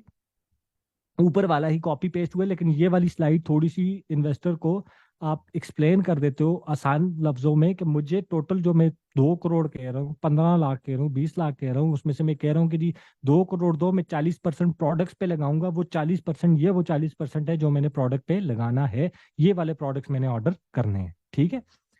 उसके बाद आ जाता है उसकी शिपिंग। एक तो हो गया प्रोडक्ट की कॉस्ट।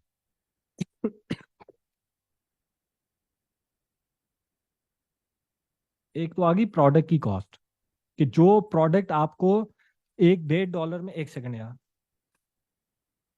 एक तो लाइट नहीं है, ऊपर से मैं आ गई यार, लाइट का नाम लिया, लाइट आ गई।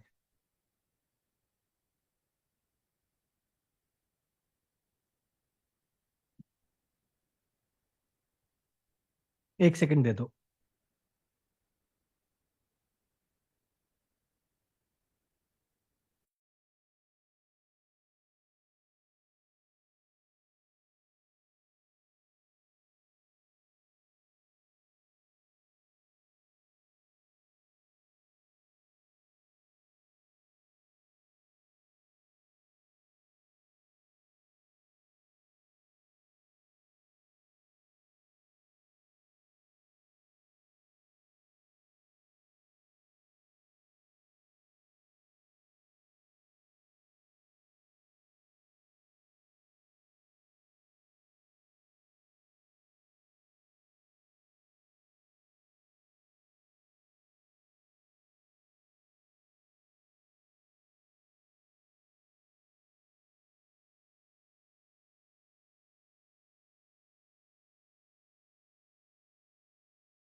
हाँ जी। सॉरी यार, 2 मिनट की ब्रेक ले ली थी मैंने।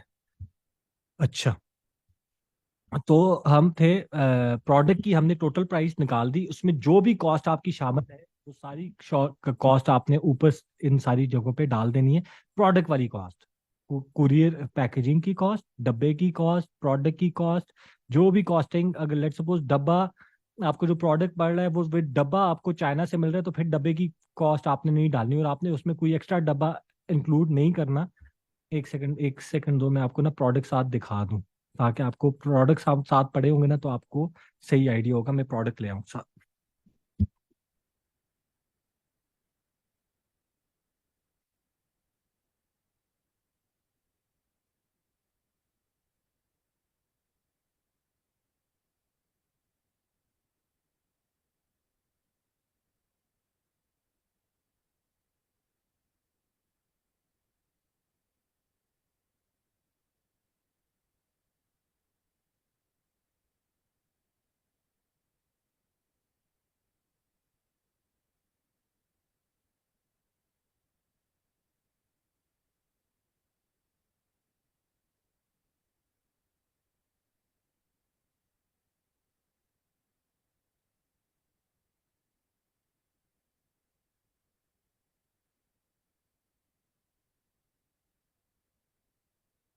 अब ये कॉस्टिंग शामिल होती है, प्रोडक्ट्स में ले आया हूँ इस तरह। ये प्रोडक्ट है, नजर आ रहा है सबको? ठीक है, ये एक प्रोडक्ट है। ये विद पैकेजिंग, मतलब ये पूरा प्रोडक्ट पैकेज होकर मुझे लेट सपोज जितने का भी पड़ता है, $2 का पड़ता है, $3 का पड़ता है, तो मैंने सबसे पहले ये मिनिमम मैं ऑर्डर देता हूँ 6,000। तो अगर मैं 6,000 ऑर्डर देता हूँ, तो यहाँ पे मैंने वो डाला हुआ है कि मेरा प्रोडक्ट क्या है, उसकी डिस्क्रिप्शन क्या है, इस प्रोडक्ट की यूएसपी क्या है, किस लेट सपोज ये ब्लश टिक है, तो ये ब्लश टिक है, इसकी यूएसपी क्या है वो मैंने डाल दी। मुझे मिनिमम कितने ऑर्डर करने पड़ते हैं वो डाल दिए, कितने में मुझे पड़ता है वो डाल दिया, एक प्रोडक्ट मुझे कितने में पड़ेगा वो डाल दिया, टोटल डॉलर्स में कितने पड़ेंगे, पीकेआर में कितने पड़ेंगे वो डाल दिया। अब इसी तरह मेरे लेट सपोज ये प्रोडक्ट नंबर 2 है, तो ये प्रोडक्ट नंबर 2 लिखा, वो क्या प्रोडक्ट है, उसके मुझे कितने पीसेस ऑर्डर करने पड़ते हैं, कितने में पड़ता है, क्या सब कुछ है, उसके टोटल पैसे मुझे कितने के में पड़ेंगे वो डाल दिया।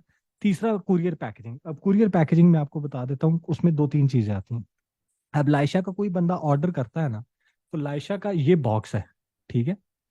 जब कोई 4 पीसेस 5 पीसेस ऑर्डर करता है इसमें जाता है, कोई सिंगल पीस ऑर्डर करता है तो वो इसमें जाता है। तो ये बॉक्स की प्राइस मैं अलहदा डालूंगा कि जी मेरे ये बॉक्स है, ये बॉक्स मैं किस मैन्युफैक्चरर से बनाऊंगा, मिनिमम वो कितने ऑर्डर देगा, कितने ऑर्डर मुझे उसको देना पड़ता है, कितने में एक बॉक्स पड़ता है, आपने उसकी प्राइस डाल दी।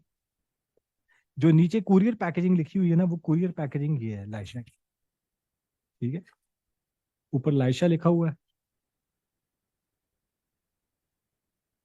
और ये यहाँ से इस तरह कुरियर में हो जाता है। इसके अंदर लायशा का बॉक्स चला जाता है, और एक बॉक्स अगर एक प्रोडक्ट आया है, तो वो प्रोडक्ट हम इस डब्बे में डालते हैं, इस डब्बे से इसमें डाल देते हैं, और ये लायशा का अपना बना बनाया कुरियर पैकेजिंग पैकेज है, जिस जो फिर कुरियर वाला उठाकर ले जाता है। तो ये उसकी प्राइस डाली हुई है जी, एक कुरियर का जो पैकेट है मुझे कितने में पड़ता है। तो आपके प्रोडक्ट वाली साइड के, अब मैंने इसमें आपको जो बॉक्स की पैकेजिंग है, वो मेरा मैन्युफैक्चरर ही मुझे पैकेजिंग करके देता है। ये जो डब्बा है, इसके अंदर से अगर मैं प्रोडक्ट निकालता हूँ, तो एक तो प्रोडक्ट है अंदर, और ऊपर इसका ये डब्बा है, तो ये डब्बा मुझे मेरा मैन्युफैक्चरर ही करके देता है। इस वजह से मैंने उसकी अलहदा कॉस्ट नहीं डाली। लेकिन अगर मेरा प्रोडक्ट एक बंदा बना रहा है और उसका ये डब्बा दूसरा डब्बा बंदा बना रहा है, तो मैं उसकी कॉस्ट ऐड करूंगा कि भाई ये प्रोडक्ट की कॉस्ट है, ये डब्बे की कॉस्ट है, ये तो अलहदा से उसकी ऐड करूंगा।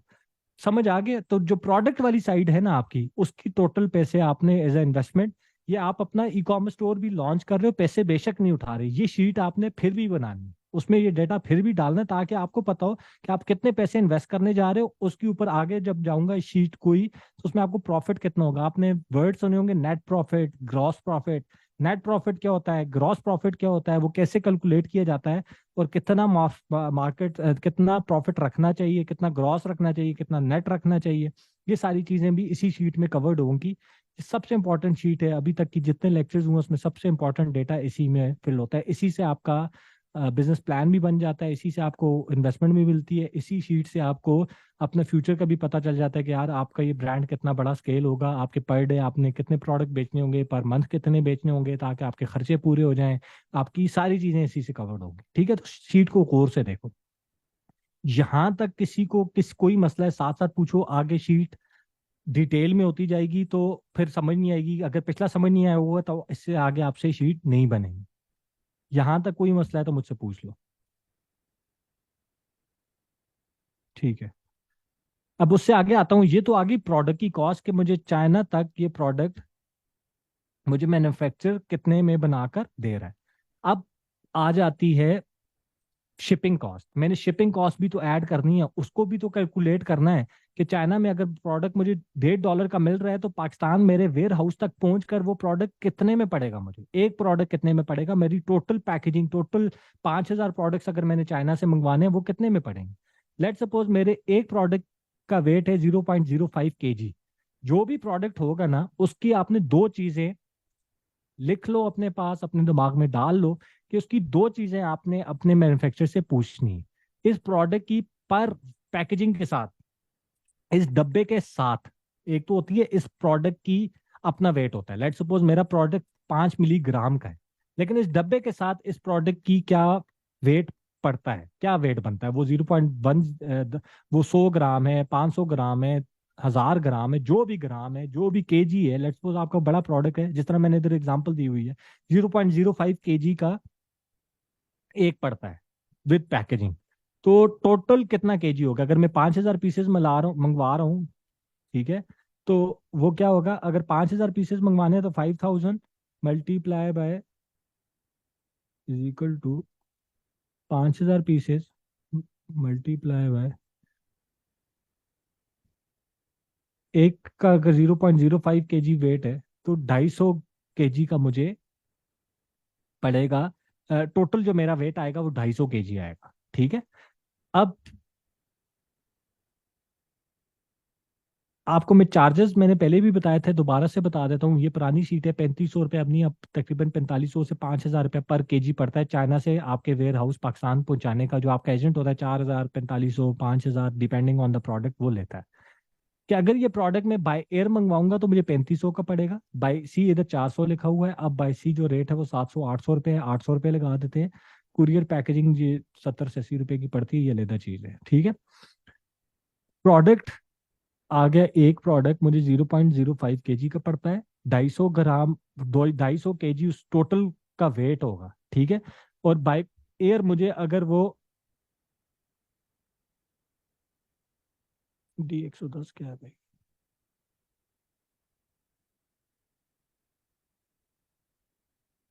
अगर बाय एयर मुझे 3500 रुपये का पड़ रहा है तो मुझे 250 केजी कितने का पड़ेगा? 8,75,000 रुपये का। 8,75,000 रुपये को अगर मैं एक प्रोडक्ट की प्राइस लगाऊं कि एक प्रोडक्ट मुझे कितने का पड़ेगा, अगर 8,75,000 रुपये के मुझे 5000 पीसेस मिल रहे हैं तो एक प्रोडक्ट की ये प्राइस मैंने लिखी हुई है। एक प्रोडक्ट को, इस वाली प्राइस को आपने 5000 से डिवाइड करना है तो एक प्रोडक्ट का फ्रेट आपको 175 रुपये पड़ेगा। ये स्लाइड किसी को नहीं समझ आई दोबारा पूछ लेना। कि अगर आपका एक प्रोडक्ट 0.05 केजी का है, 5000 पीसेस आपने मंगवाने हैं तो वो 250 केजी हो गया। 250 केजी को आपने अगर बाय एयर मंगवा रहे हो तो आपने 250 केजी मल्टीप्लाई बाय 3500, आप 4500 रुपये के हिसाब से लगाओगे रेट। 4500 रुपये रेट है चाइना से पाकिस्तान आपके वेयर हाउस तक पहुंचाने का। तो 4500 के हिसाब से 3500 उस वक्त था, तो 3500 के हिसाब से 8,75,000 रुपये मुझे टोटल पड़ेगा। मेरे 5000 पीसेस 8,75,000 रुपये में पाकिस्तान आएंगे। एक पीस की जो मुझे वेट पड़ेगा वहां से उधर इधर का फ्रेट पड़ेगा मेरे वेयर हाउस तक, वो 175 रुपये पड़ेगा। और अगर मैंने ये सेम प्रोडक्ट बाय सी मंगवाने हैं तो 800 रुपये रेट है, तो 800 रुपये मल्टीप्लाई बाय 250, तो ये मुझे 2 लाख रुपए के पड़ेंगे 5000 पीसेस। और इसी का अगर मैं बाय एक प्रोडक्ट का वेट लगा देता हूँ तो एक प्रोडक्ट मुझे 40 रुपए में बाय सी मेरे पास पहुंचेगा। अब आपके ऊपर डिपेंड करता है कि आप उसको बाय सी मंगवाना चाह रहे हो या बाय एयर मंगवाना चाह रहे हो। बाय सी मंगवाओगे 3 महीने लगेंगे, बाय एयर मंगवाओगे 10 दिनों में आपके पास आ जाएगा। आपके ऊपर डिपेंड करता है कहाँ से कॉस्ट कटिंग करके आप वेट करना ज्यादा इंपॉर्टेंट समझते हो या प्रोडक्ट पहुंच जाए, बाय एयर पहुंच जाए, जल्दी पहुंच जाए, वो प्रेफर करते हो। लेकिन ये दोनों शीट आपने बनानी है कि बाय एयर मंगवाऊं इतने का पड़ता है, बाय शिप मंगवाऊं इतने का पड़ता है। टोटल पैकेज, टोटल मेरा प्रोडक्ट इतने में आएगा, एक प्रोडक्ट मुझे इतने का कॉस्ट करेगा। अब आपकी दो चीजें देख लो, 175 रुपये आपको फ्रेट पड़ेगा, 372 रुपये का आपका प्रोडक्ट आ जाएगा।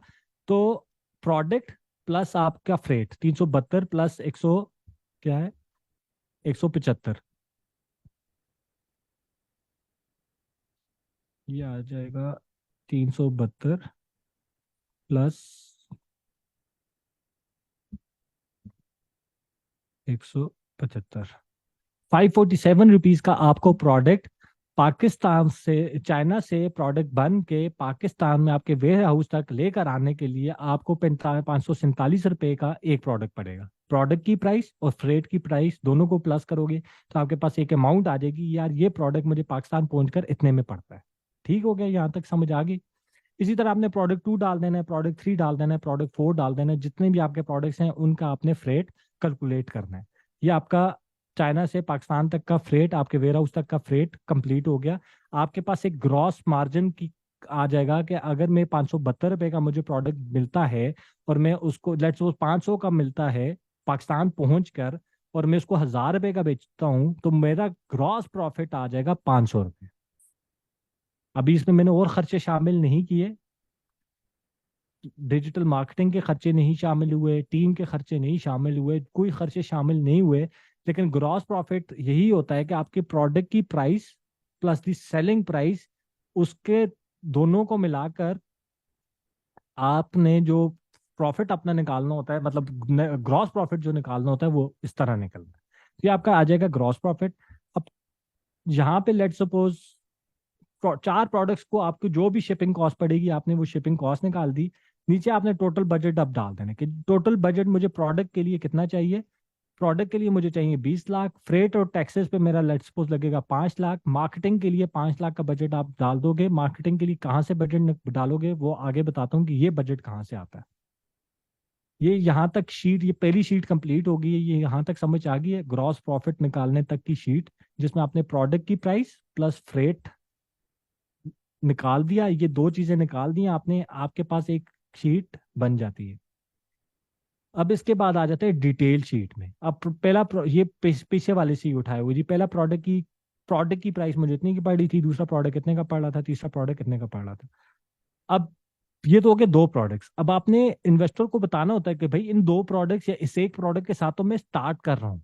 इन्वेस्टर को नहीं भी बताना, तो ये अपने लिए आपने लिखना होता है कि भाई इस इन पैसों के साथ या इस इन्वेस्टमेंट के साथ तो ये एक प्रोडक्ट मैं लॉन्च कर रहा हूँ, लेकिन इसी इंडस्ट्री में मेरे और प्रोडक्ट्स कौन से होंगे, प्रोडक्ट नंबर 3 कितने का होगा, प्रोडक्ट नंबर 4 कितने में लॉन्च, क्या प्रोडक्ट है कितने में होगा, 5 कितने में होगा, 6 कितने में होगा, 7 कितने में होगा। जो भी प्रोडक्ट्स आप फ्यूचर में लॉन्च करना चाह रहे हैं वो जरूर डाल देना, और उनका भी फ्रेट जरूर निकाल देना, ताकि आपको पता हो कि भाई इसमें ये प्रोडक्ट्स मैंने फ्यूचर में लॉन्च करने भी हैं या नहीं करने। अगर नहीं करने होंगे तो वो यहीं से डिलीट हो जाएंगे कि भाई इसकी तो पाकिस्तान में वो प्रोडक्ट मिल ही 1500 रुपए का रहा है, 1300 रुपए की तो मुझे इसकी कॉस्ट पड़ रही है चाइना से पाकिस्तान तक, तो मुझे तो लॉन्च करने की जरूरत ही नहीं है, इसमें तो ग्रॉस प्रॉफिट ही नहीं है। फिर जब मैं नेट प्रॉफिट की तरफ जाऊंगा इसमें तो कुछ बचेगा ही नहीं।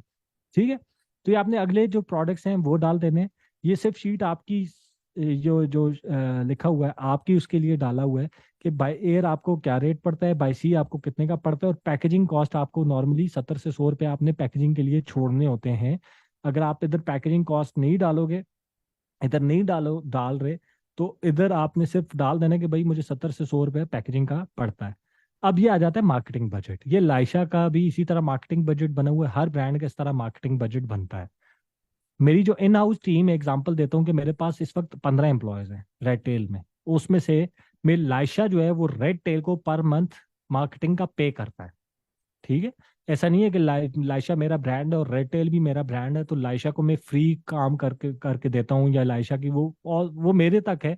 लेकिन मैं लाइशा का एक बजट, मार्केटिंग का बजट निकालता हूँ जो रेड टेल को पे करता हूँ। वो मैं कितना पे करता हूँ, 1 लाख रुपया पर डे। जो भी आपने मार्केटिंग का टीम, अगर लेट सपोज आपने एक डिजिटल मार्केटर रखा है, एक ग्राफिक डिजाइनर रखा है, एक आपने कोई भी बंदा रखा हुआ है, आपने उनकी एक कॉस्ट है ना, आप उनको पैसे दे रहे हो पर मंथ।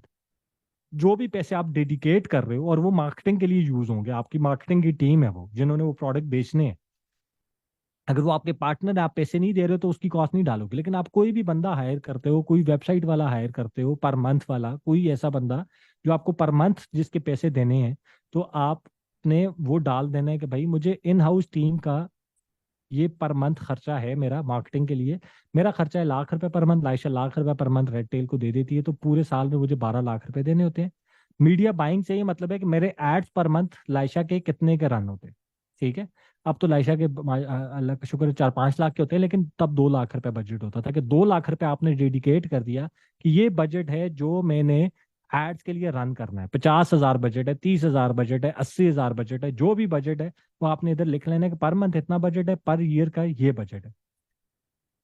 सेल्स की टीम जो 2 बंदे हैं, जो ये अभी तक मेरी हायर नहीं हुई, तब बीच में से हायर हुई थी, आजकल नहीं है।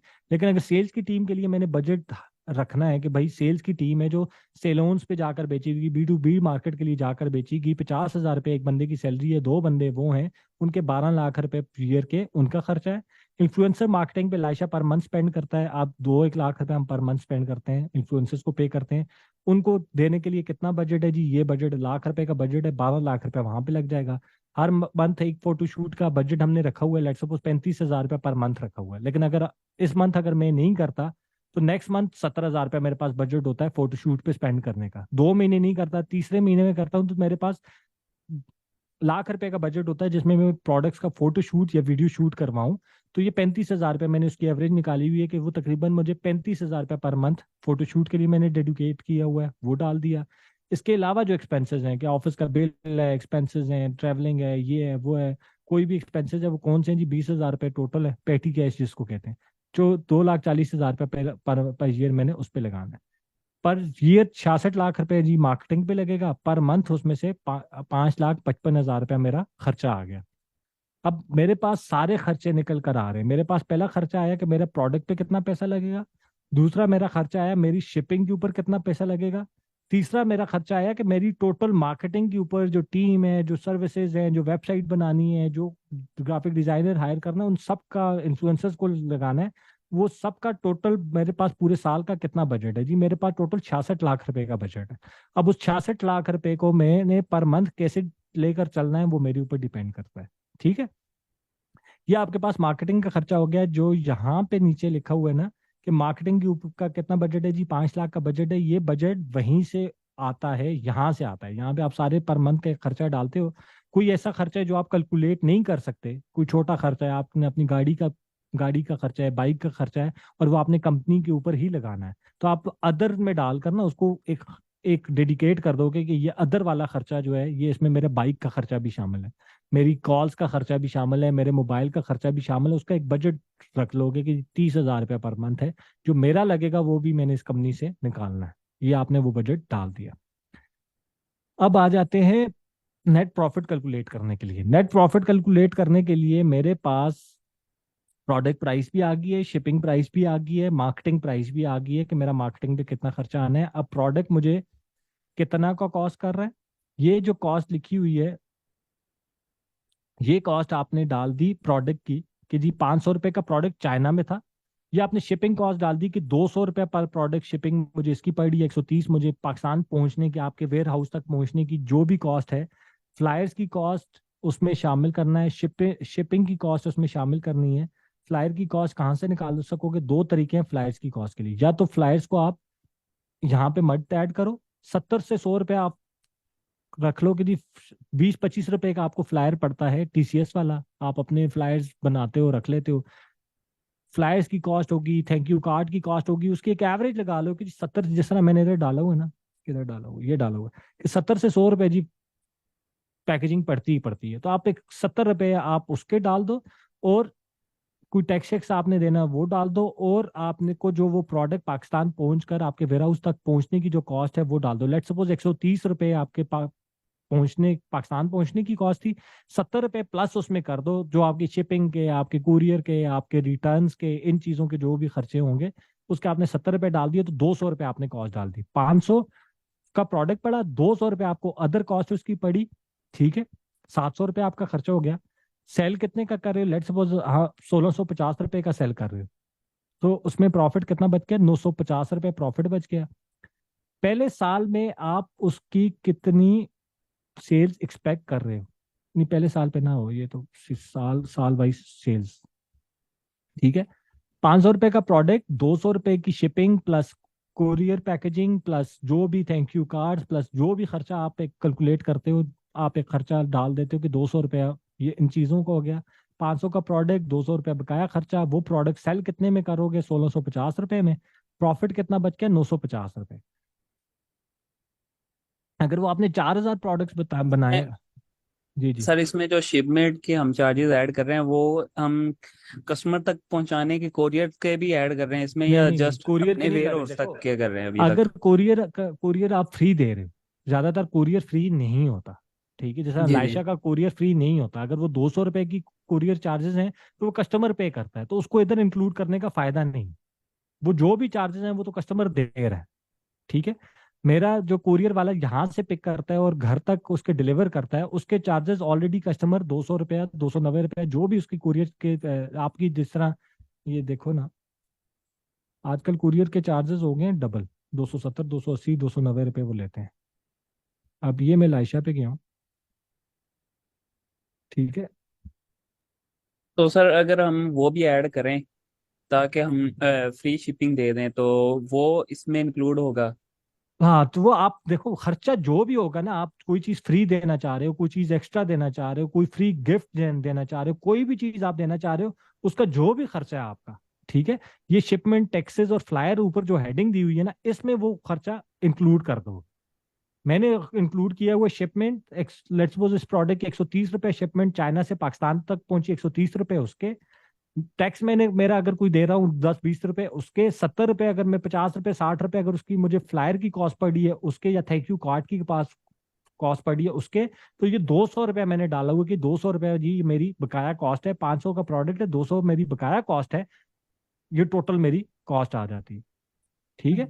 अब सर उसके बाद आपने, जी जी, सर ये इन्फ्लुएंसर मार्केटिंग में इसको जरा एक्सप्लेन करें, क्योंकि इसमें बहुत ज्यादा ये एक तो ये है कि हम यूट्यूबर्स को यूज करते हैं जो फेमस सेलिब्रिटीज होती हैं, या जो मेकअप के हवाले से करती है जिस तरह आपका प्रोडक्ट है, या हम इसको सर लाइव हम अपने वो क्या कहते हैं इसको, इश्तिहारात में उनको यूज करते हैं। तो सर वो किस तरह आप करते हैं, उस पर पोर्शन किस तरह करते हैं, यानी कौन सा वाला हिस्सा हम ज्यादातर यूट्यूब पे जाते हैं या किसी टीवी चैनल पे जाते हैं, इन्फ्लुएंसर को यूज करते हैं, सब तो क्या तरीका का है इसका, ई कॉमर्स में ये सर सबसे ज्यादा जो यूज होता है इन्फ्लुएंसर यूज होते हैं। जिस तरह हर पाकिस्तान में जो इंस्टाग्राम और फेसबुक के जो इन्फ्लुएंसर्स हैं वही ज्यादा यूज होते हैं। सेलिब्रिटीज बहुत महंगी पड़ती हैं ज्यादातर, और अगर आपने फेसबुक और इंस्टा और यूट्यूब के थ्रू प्रोडक्ट सेल करना है, फेसबुक और इंस्टा के थ्रू मेजरली प्रोडक्ट सेल होता है और गूगल के थ्रू सेल होता है। अगर आपने फेसबुक और इंस्टा के थ्रू सेल करना है तो ज्यादातर लोग फेसबुक और इंस्टाग्राम इन्फ्लुएंसर्स के थ्रू, मॉडल्स के थ्रू और इन्फ्लुएंसर्स के थ्रू प्रोडक्ट लेना पसंद करते हैं। उनके एड्स अगर आप रन करते हो ना तो उनके थ्रू लेना पसंद करते हैं। किसी सेलिब्रिटी के साथ आप वीडियो शूट और फोटो शूट्स करवा भी लो, लेकिन उससे आपको इतनी ज्यादा सेल नहीं आती, क्योंकि वो टीवी पे, अगर आपने टीवी के थ्रू सेल करना है कि टीवी के ऊपर आपके ऐड चलें, तो उसके लिए इन्फ्लुएंसर सेल फिर चल जाती है। लेकिन अगर आपने इंस्टा और फेसबुक के थ्रू बेचना है तो इन्फ्लुएंसर इतना काम नहीं करती। अब मेरे पास इधर इंस्टाग्राम एडेड नहीं है, वरना मतलब सर इसमें मार्केटिंग के लिए हम कुछ परसेंटेज डिसाइड कर सकते हैं, हमारी टोटल कॉस्ट के कितने परसेंट हमने उसकी मार्केटिंग के लिए रखना है? नहीं, आप उसको इसलिए नहीं रख सकते ना कि मार्केटिंग पे लगाओगे तो सेल्स आएगी। स्टार्टिंग में 2 महीने 3 महीने 4 महीने कुछ मार्केटिंग पे लगाओगे तो सेल आएगी ना। तो लेट सपोज आप कहते हो जी मेरे लाख रुपए के प्रोडक्ट बिकेंगे तो 20% उसका लगाऊंगा 20,000 रुपया। लेकिन ये उल्टा है ना, पहले 20,000 रुपया लगाओगे तो फिर देखोगे कि लाख रुपए की सेल आ भी रही है या नहीं आ रही। तो हमेशा जो भी मार्केटिंग कॉस्ट होती है वो पहले बनाई जाती है, उसके बाद, और उसके मैं आगे बताता हूँ टारगेट्स आप सेट करते हो कि यार कितना टारगेट, इसमें मैं कितना प्रोडक्ट बेचना चाह रहा हूँ। जिस तरह आप जिसने भी क्वेश्चन किया था ये इन्फ्लुएंसर वाला, तो अब ये मेरा कंटेंट है, ये मेरी वीडियोस होती हैं। इन्फ्लुएंसर्स को जिनको पे करते हैं उनके थ्रू हम प्रोडक्ट्स उनको भेजते हैं, उनके थ्रू ये वीडियोस बनाते हैं, फिर इन वीडियोस के अभी ऊपर तक शीट भी है एड्स जी चलते हैं और उन एड्स के थ्रू सेल आती है। तो इन्फ्लुएंसर मार्केटिंग आपने इंस्टाग्राम की ज्यादा मेजरली यूज करनी है और अपनी नीश में यूज करनी है। जिस तरह मेरी वाली जो इन्फ्लुएंसर्स होती हैं वो कॉस्मेटिक्स रिलेटेड इन्फ्लुएंसर्स होती हैं, कि जो जी जी कंटेंट ही कॉस्मेटिक्स से रिलेटेड बनाती है और जिनको यूजर देखते हैं, रेगुलरली फॉलो करते हैं और उनके कहने पर वो प्रोडक्ट्स खरीदते हैं। तो उस तरह के इन्फ्लुएंसर्स को आपने यूज करना होता है। वो रिव्यू देते हैं आपके प्रोडक्ट पे सर, इस तरह का रिव्यू नहीं सीन होता होता, है, मैंने आप तो मेरा देखा। laisha.com, लाइशा के इंस्टाग्राम पे जाकर देखो ना, उसमें डिफरेंट कंटेंट होता है, रिव्यूज भी जी होते सर। हैं, एड्स भी होते हैं, उसमें ट्यूटोरियल्स भी होते हैं, उसमें प्रोडक्ट को यूज करने का तरीका भी होता है, बहुत ज़्यादा डिफरेंट कंटेंट होता है। वो आप अपना सर कंपटीशन का कंटेंट देखते रहते हो कि आपका कंपटीशन किस तरह का कंटेंट बना रहा है, आप उस तरह का सर कंटेंट अपना बनाते रहते हो। सर रिव्यू से मुराद मेरा ये है कि सर वो इसको देखते हैं, चेक करते हैं, फिर उसकी तारीफ करते हैं कि इसमें ये खूबी है। यार आप यही तो कह रहा हूँ, यही तो आपको समझा रहा हूँ कि बहुत रिव्यूज भी होते हैं, ट्यूटोरियल्स भी होते हैं, एड्स भी होते हैं, प्रोडक्ट को यूज करने का तरीका भी होता है, डिफरेंट अप्रोच होती है हर इंडस्ट्री में। आप अपना कंपटीशन का जब इंस्टा फेसबुक और ये चीजें प्रॉपरली देखोगे ना कि वो किस किस तरह का कंटेंट चला रहा है, उस तरह का जी कंटेंट आपने बनाना होता है। इसमें बहुत ज्यादा कंटेंट होता है, सिर्फ रिव्यूज जी के ऊपर सर। आपका प्रोडक्ट नहीं सेल होता जी कि सर। बस सर हर ये बंदा कहता रहे। फोटोशॉट और वीडियो शॉट सर, इसमें मेनली क्या करते हैं सर? ये एक दफा वन टाइम का है सर, या हमें टाइम टाइम के साथ ये न्यू न्यू नहीं नहीं, अपलोड हर करने 2 महीने पड़ते हैं? महीने 2 महीने बाद आपको न्यू कराना पड़ता है। एक फोटो शूट और वीडियो शूट करवा लोगे, ब्रांड्स पीएल के लिए होता है, व्हाइट लेबल के लिए आपको जरूरत नहीं होती। व्हाइट लेबल के लिए आपको बना बनाया कंटेंट मिल जाता है, क्योंकि व्हाइट लेबल में वो प्रोडक्ट का आपको बहुत ज्यादा डेटा आपको आपका मैन्युफैक्चरर ही दे देता है, उसकी तस्वीरें भी दे देता है, वीडियोज भी दे देता है, सब कुछ दे देता है। जो पीएल है, सर जितना मेरा ब्रांड है, जी सर। पीएल के सर लिए आपको सब कुछ करना पड़ता है। सर इसके आप लाइव एग्जांपल दे सकते हैं सर अपने ब्रांड लाइशा से? सर ये जो इन्फ्लुएंसर मार्केटिंग है या फोटोशॉट है सर, थोड़ा सा क्लियर हो जाएगा सर। ये आपके सामने खोला तो है मैंने, नहीं नहीं नजर सर आ रहा? नहीं है। तो मुझे तो सर ये शीट नजर आ रही है आपकी। स्क्रीन अच्छा अभी अच्छा, शीट सॉरी शीट पे गया। सॉरी, मैंने खोला हुआ था यार। ये आपके सामने खोला था कि ये लाइशा का इंस्टाग्राम है, ठीक है। अब इसमें आप वीडियो जाकर देखो तो ये इसका लेट सपोज रिव्यू हो गया, ये उसकी डिफरेंट वीडियो है, ये तीसरी वीडियो उसकी डिफरेंट है, ये फोटोशूट्स उसका डिफरेंट है, प्रोडक्ट उसके डिफरेंट है, तो आपको डिफरेंट किस्म का कंटेंट चलाना पड़ता है। ये ये ये कमर्शियल टाइप सी वीडियो है, रिव्यू नहीं है, कमर्शियल टाइप सा, उस पर जिस तरह टीवी पे कमर्शियल चलता है उस तरह का की वीडियो है ये वाली। ये उसका अलहदा फोटोशूट है, ये प्रोडक्ट फोटोशूट अलहदा है, इन्फ्लुएंसर के साथ फोटोशूट अलहदा है। तो आपको डिफरेंट, आप कंपटीशन को देखते जाओगे ना उस तरह का, फिर आपको फोटोशूट्स, वीडियो शूट्स, आपकी स्ट्रैटेजी क्या है, आप किस तरह का कंटेंट चलाना चाह रहे हो, ये आपको करना पड़ता है। यार ये ना, पता नहीं ये क्यों नहीं करता यार विदाउट लॉग इन किए बगैर। खैर, आप इंस्टा खोलो, आप, पता नहीं आप आज भी मुझसे वो क्वेश्चन कर रहे हो। मैंने सबसे पहले आप लोगों से काम ही ये करवाया था कि अपना कंपटीशन को देखो, उनका इंस्टा देखो, उनका फेसबुक देखो, क्या कंटेंट चला रहे हैं, क्या वीडियोस बना रहे हैं, क्या फोटोज हो रही हैं। ये सारी चीजें आपकी फिंगर टिप्स पे अभी तक हो जानी चाहिए थी यार। कंटेंट क्या होता है, इन्फ्लुएंसर्स किस तरह काम करते हैं और क्या कंटेंट वो बनाते हैं, ये चीजें तो बहुत स्टार्टिंग ही है, बेसिक है ये तो। खैर, ये वाली शीट का अभी इन्फ्लुएंसर्स के साथ ताल्लुक नहीं है, अभी तो मैंने सिर्फ उनका बजट डाला है। इन्फ्लुएंसर्स वाली अलहदा क्लास में भी मैं बता दूंगा कि इन्फ्लुएंसर्स का वो इतनी कोई रॉकेट साइंस नहीं है इन्फ्लुएंसर की, लेकिन मैं बता दूंगा अलहदा क्लास में। अच्छा, अभी सीट के ऊपर थे 500 रुपये, वो आगे 200 रुपये आपकी अलहदा कॉस्ट आ गई, जितने में भी आप प्रोडक्ट सेल करना चाह रहे हो, ठीक है। सर नो, स्क्रीन अभी पॉजिंग पे है इधर इंस्टा वाली पे, सॉरी यार, ये शीट पे नहीं आई। अच्छा एक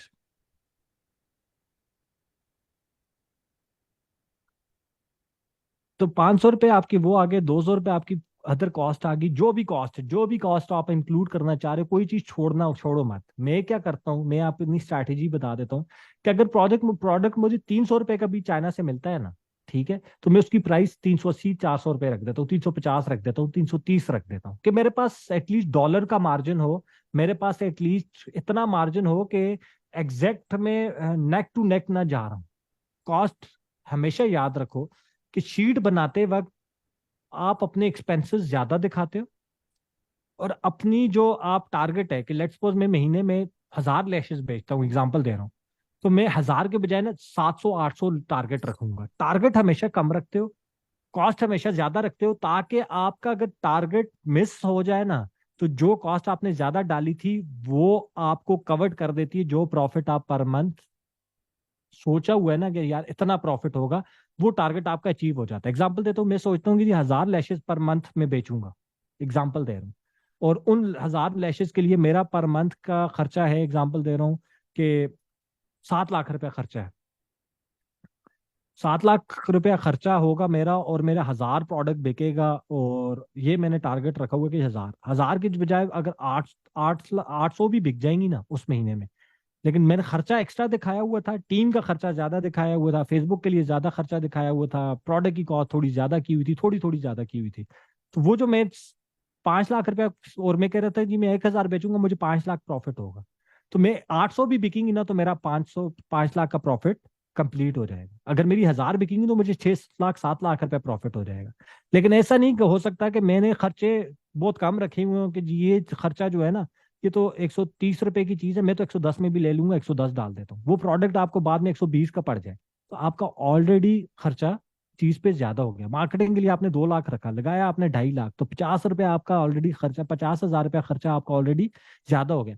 तो महीने के आखिर में जब आप 1000 का टारगेट आपने रखा था, और आपने रखा था 1000 के ऊपर मुझे 5 लाख प्रॉफिट होगा, आपने 1000 प्रोडक्ट बेच भी लिया, लेकिन प्रॉफिट जब कैलकुलेट निकालोगे ना बैंक से या कल शीट से, तो आपके पास प्रॉफिट 3 लाख आएगा। आप कहोगे यार ये तो 2.5 लाख रुपया प्रॉफिट हुआ, 50,000 मेरा उधर ज्यादा लग गया, 20,000 रुपया मेरा उधर ज्यादा लग गया, लाख रुपया इन्फ्लुएंसर्स के लिए कहा था, 1.5 लाख मैं उधर लगा चुका हूँ, तो खर्चे आपके ज्यादा हो गए, प्रोडक्ट आपका 1000 ही सेल हुआ, तो ये आपकी शीट डाउन हो जाती है। तो मैं ये करता हूँ हमेशा, मैं अपनी प्रेफरेंस मेरी ये होती है, खर्चा रखता हूँ ज्यादा, टारगेट रखता हूँ कम, उससे ऊपर टारगेट, लेट सपोज मैंने 500 का टारगेट रखा हुआ है, मैं 800 लैशेस बेच लेता हूँ, तो फायदा किसका है? मेरा ही है। मैंने प्रॉफिट रखा हुआ था 5 लाख प्रॉफिट होगा, वो प्रॉफिट 12 लाख पे चला जाएगा, क्योंकि टारगेट मैंने रखा था 500, बेच मैंने दी 800। तो 800 का भी, और खर्चा मैंने उन 500 को बेचने के लिए खर्चा मैंने डाला हुआ था कि इसके ऊपर मेरा 7 लाख खर्चा आएगा। वो 800 के ऊपर मेरा टोटल 7 लाख खर्चा आएगा, क्योंकि खर्चा डाउन कम लगा मेरा, प्रोडक्ट मेरा ज्यादा सेल हुआ, प्रॉफिट मेरा ज्यादा हो गया। 3 लाख मैंने प्रॉफिट रखा हुआ था, प्रॉफिट मुझे 5 लाख पे चला गया। तो ये एक ट्रिक होती है जो आपको शीट बनाते वक्त रखनी पड़ती है। इसी पे आपको इन्वेस्टर कब इस चीज पे खफा होगा? आपने रखा जी 5 लाख रुपया प्रॉफिट होगा, आप 1000 लैशेज बेच के, आपने 1000 लैशेज भी बेची, 5 लाख रुपया प्रॉफिट नहीं हुआ, 2.5 लाख प्रॉफिट हुआ। तो इन्वेस्टर आपसे जरूर पूछेगा, यार तूने तो मुझे शीट में कहा था कि 1000 लैशेज के ऊपर 1000 प्रोडक्ट बेचने पे 2.5 लाख रुपया प्रॉफिट हो, 5 लाख प्रॉफिट होगा, ये प्रॉफिट 2.5 लाख क्यों? ठीक है। लेकिन आपने रखा हुआ है जी 1000 लैशेज बेचने पे खर्चा हमारा टोटल जो होगा वो 5 लाख रुपया प्रॉफिट होगा, और 1000 लैशेज बेच के आप 7 लाख रुपया प्रॉफिट कर लेते हो, तो आपका इन्वेस्टर उल्टा खुश होगा कि यार तेरी शीट में तो 1000 लैशेज के ऊपर 5 लाख प्रॉफिट आ रहा था, और हमने एक्सपेंस कम करके या एक्सपेंसेस को और कम किया है, और हमने 7 लाख रुपया प्रॉफिट बनाया। वो आपको शाबाशी देगा, उल्टा ये नहीं कहेगा यार ये 7 लाख क्यों किया, हमें तो 5 लाख प्रॉफिट होना चाहिए। प्रॉफिट पे कोई खफा नहीं होता, नुकसान पे खफा होता है। तो ये ट्रिक मेरी याद रखना, खर्चे थोड़े से ऊपर रखना। ठीक है। तो जो भी आप 700 रुपए का आपका प्रोडक्ट पड़ा, आपने 1650 रुपए का बेच रहे हो, तो ग्रॉस प्रॉफिट कितना बच गया? 950 रुपए। ग्रॉस प्रॉफिट 950 बच गया। आपने टोटल 4000 अगर पीसेस मंगवाए हैं, 5000 पीसेस मंगवाए हैं, तो 4000 पीसेस कितने के बिकेंगे? 1650 रुपए के हिसाब से आपके वो जो जितनी भी क्वांटिटी आपने मंगवाई हुई है, वो टोटल क्वांटिटी जी, यूनिट 10, 100, 1000, 10,000 लेख 10 लाख, 28 लाख रुपए की बिकेगी। ठीक है। 28 लाख रुपए की बिकेगी। नहीं नहीं, ये यूनिट्स बॉट लिखा हुआ है, सोल्ड नहीं लिखा हुआ। तो आपने जो चार, ये जो यहाँ पे है ना, कि आपने वो बाय कितने के किए थे? 10 लाख के किए थे, 20 लाख के किए थे। वो जो प्रोडक्ट बाय कितने का किया हुआ है, ये उसका खर्चा है। कि जो प्रोडक्ट मैंने बाय किया था 20 लाख 28 लाख रुपए का, 66 लाख रुपए का मैंने बेच दिया है, मुझे 3 लाख 38 लाख रुपया प्रॉफिट हो गया। ये जो 28 लाख आपने डालना है ना, ये देखें, ये कॉस्ट डाली हुई है। 500 रुपया कॉस्ट आ गई प्रोडक्ट की, 200 रुपया कॉस्ट आ गई शिपिंग की, और अदर अदर जो भी खर्चे थे आपके, शिपिंग की, डिलीवरी की, जो भी आपने पैसा डाला 200 रुपया उसका। तो ये आपको प्रॉफिट, आपका जो सेल आ गई, यूनिट्स जो बॉट हो गए आपके, ये 4000 यूनिट आपको 28 लाख रुपए का पड़ा। 1650 रुपए का आप एक बेच रहे हो, तो 4000 यूनिट 66 लाख के बिके, आपको 38 लाख रुपया प्रॉफिट होगा इस वाले प्रोडक्ट के ऊपर। समझ आया ये प्रॉफिट? 500 रुपये एक प्रोडक्ट की कॉस्ट, 200 रुपये उसकी अदर कॉस्ट, 1650 रुपये का आप बेच रहे हो, एक प्रोडक्ट पे आपको 950 रुपये बचने हैं, 4000 आपने पीसेस मंगवाने हैं, 28 लाख रुपए के आपको वो पीसेस पड़ेंगे, शिपिंग भी पड़ेगी, उसकी शिपिंग की कॉस्ट भी, उसकी फ्लायर्स भी, उसकी सारा कुछ 200 और 500 700 रुपये, 700 मल्टीप्लाई बाय 4000 पीसेस, ये बन गया आपका 28 लाख रुपए। तो 28 लाख रुपए आपकी टोटल कॉस्ट पड़ी उस प्रोडक्ट के ऊपर। 66 लाख रुपए का आपने उसको बेच दिया, 38 लाख रुपए आपको इस प्रोडक्ट पे प्रॉफिट हुआ, 26 लाख दूसरे पे हुआ, 45 4,50,000 तीसरे पे, 50 लाख। ये आपने अभी टोटल इन्वेंट्री डाली, जितने पीसेस आपने मंगवाए हैं, वो सारे पीसेस कितने में खरीदे गए और कितने में बेचे गए और कितना उसमें प्रॉफिट हो गया। तो ये ग्रॉस प्रॉफिट है ये अभी ग्रॉस है, क्योंकि देखो इसमें से मैंने अभी टीम के जी खर्चे जी नहीं निकाले। मैंने जो ये 5 लाख मार्केटिंग का खर्चा है, एड्स का खर्चा है, टीम का खर्चा है, डिजाइनर का खर्चा है, ये खर्चा मैंने अभी नहीं निकाला। जी ठीक है। तो सही। अब ये मेरे लायशा के जो ज्यादा प्रोडक्ट्स होते हैं, ये 7 प्रोडक्ट्स हैं, उनका मैंने टोटल लगा दिया कि ये 7 प्रोडक्ट्स मुझे कितने में पड़े, शिपिंग और सब कुछ मिला के 94 लाख रुपए के मैंने लिए, 1,71,00,000 रुपए के मैंने बेच दिए, और ये प्रॉफिट कैसे कैलकुलेशन गलत आ रही है, 1,71 में से 94 निकालो, हाँ 77 लाख रुपया मुझे प्रॉफिट हो जाएगा अगर ये सारे प्रोडक्ट्स में बेचूंगा। जितने भी प्रोडक्ट्स मैंने लिए हैं, ये सारे प्रोडक्ट जो मेरे पास अभी आएंगे, ये 77 लाख रुपया मुझे प्रॉफिट देंगे, एग्जाम्पल दी। ठीक है। सर अब वैसे ये इसमें कोई ऐसा रूल है कि हम इसकी सेलिंग प्राइस जितनी जितनी इसकी कॉस्ट है टोटल, उसके ट्वाइस या 3 टाइम्स उसकी सेलिंग इसका प्राइस तरीका, रखें? ग्रॉस प्रॉफिट हमेशा होता है 70%। 70 हमेशा नहीं होता, लेकिन 50 से 70% के दरमियान जो बड़े ब्रांड्स है, जो छोटे ब्रांड्स है, जो ई कॉमर्स स्टोर है ना, वो यस 50 से 70% ग्रॉस प्रॉफिट रखते हैं, और नेट जी प्रॉफिट सर। आपको आखिर में बचता है। अगर आपने 50% वो रखा है ना ग्रॉस प्रॉफिट, ठीक है, जी सर। 20 से 25% आपको पड़ता है मार्केटिंग का, एड्स का, टीम का, बकाया खर्चों का 20% पड़ता है। अगर आपका 70% ग्रॉस प्रॉफिट था ना, तो 25% आपका नेट प्रॉफिट मतलब बकाया चीजों पे लग जाएगा, 40 से 45% आपको नेट बचेगा। समझ गए? ये तभी तो मैं आपको कहता हूँ, आप लोग मेरी सुनते नहीं हो ना। मेरा बहुत ही नॉन सीरियस मेरे पास बैच आया है कि आप शार्क टैंक इंडिया देखो, उसमें एक एक एक पिच के अंदर वो बताते हैं कि भाई प्रोडक्ट इतने का है, ग्रॉस प्रॉफिट उसमें इतना है, नेट प्रॉफिट उसमें इतना है, कौन कौन सी कॉस्ट उसमें शामिल है, वो एक एक कॉस्ट भी बताते हैं। तो आप 10 पिचेस सुनोगे और 10 मिनट पिचेस सुनकर आप उन 10 पिचेस की जब ग्रॉस प्रॉफिट और नेट प्रॉफिट सुनोगे ना, तो आपको आइडिया हो जाएगा कि हर ये 10 पिचेस में से 9 पिचेस ने 70% ग्रॉस प्रॉफिट रखा हुआ था और 40% उनका नेट बच रहा है, 30% उनका बकाया खर्चा है, किसी का 25% होगा, किसी का 30 होगा, किसी का 35% होगा। तो ये पिचेस इसलिए सुनी जाती हैं, ये शार्क टैंक इंडिया में बारी बारी बारी इसलिए कहता हूँ ताकि आपको ये फिगर्स पता हो कि यार ई कॉमर्स में नेट क्या रखना चाहिए, ग्रॉस क्या रखना चाहिए। एग्जांपल दे रहा हूँ, आप उसमें इलेक्ट्रॉनिक्स पे काम कर रहे हो, तो इलेक्ट्रॉनिक्स के जो शार्क टैंक इंडिया में जो स्टार्टअप्स आए हुए, आप इलेक्ट्रॉनिक्स वाले स्टार्टअप्स की पिच लगा लो, उनकी पिचेस सुनो कि इलेक्ट्रॉनिक्स में वो प्रोडक्ट उनको कितने का पड़ रहा है, वो ग्रॉस प्रॉफिट उसमें कितना रख रहे हैं, वो नेट प्रॉफिट उसमें कितना रख रहे हैं, वो और कौन कौन कौन से खर्चे उनको पड़ रहे हैं इस प्रोडक्ट को चलाने के लिए। सेल्स किस इंस्टा पे कैसे सेल कर रहे हैं, फेसबुक पे कैसे सेल कर रहे हैं, इन्फ्लुएंसर मार्केटिंग कैसे कर रहे हैं, एक एक उनकी वेबसाइट कैसी है, सेल्स कैसे लगाते हैं, डील्स कैसे बनाते हैं, बंडल्स कैसे कैसे बनाए हुए हैं, ये एक एक चीज आपको 15 मिनट की पिच में पता चल जाती है।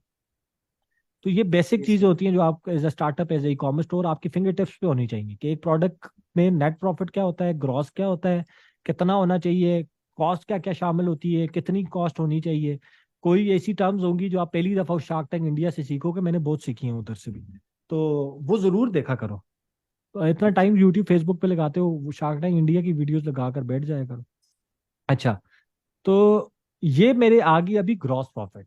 अब जो इन्वेस्टर को आपने बताना है, तो उसको तो अब आपने सेल्स भी तो बतानी है ना, कि भाई पहले साल में आप ये 4,000 यूनिट मंगवा रहे हो, तो ये पहले का पहले साल तो 70 लाख रुपए प्रॉफिट नहीं दे सकते उसको पहले साल के। अगर तो आपने उसको अब बताना है कि भाई ये 4-4 हजार प्रोडक्ट्स हैं, मेरा नया स्टार्टअप लॉन्च हो रहा है, मैं 4,000 नहीं बेच सकता इसकी, ठीक है, मैं कितनी बेचूंगा, अब आपने उसको ये बताना है।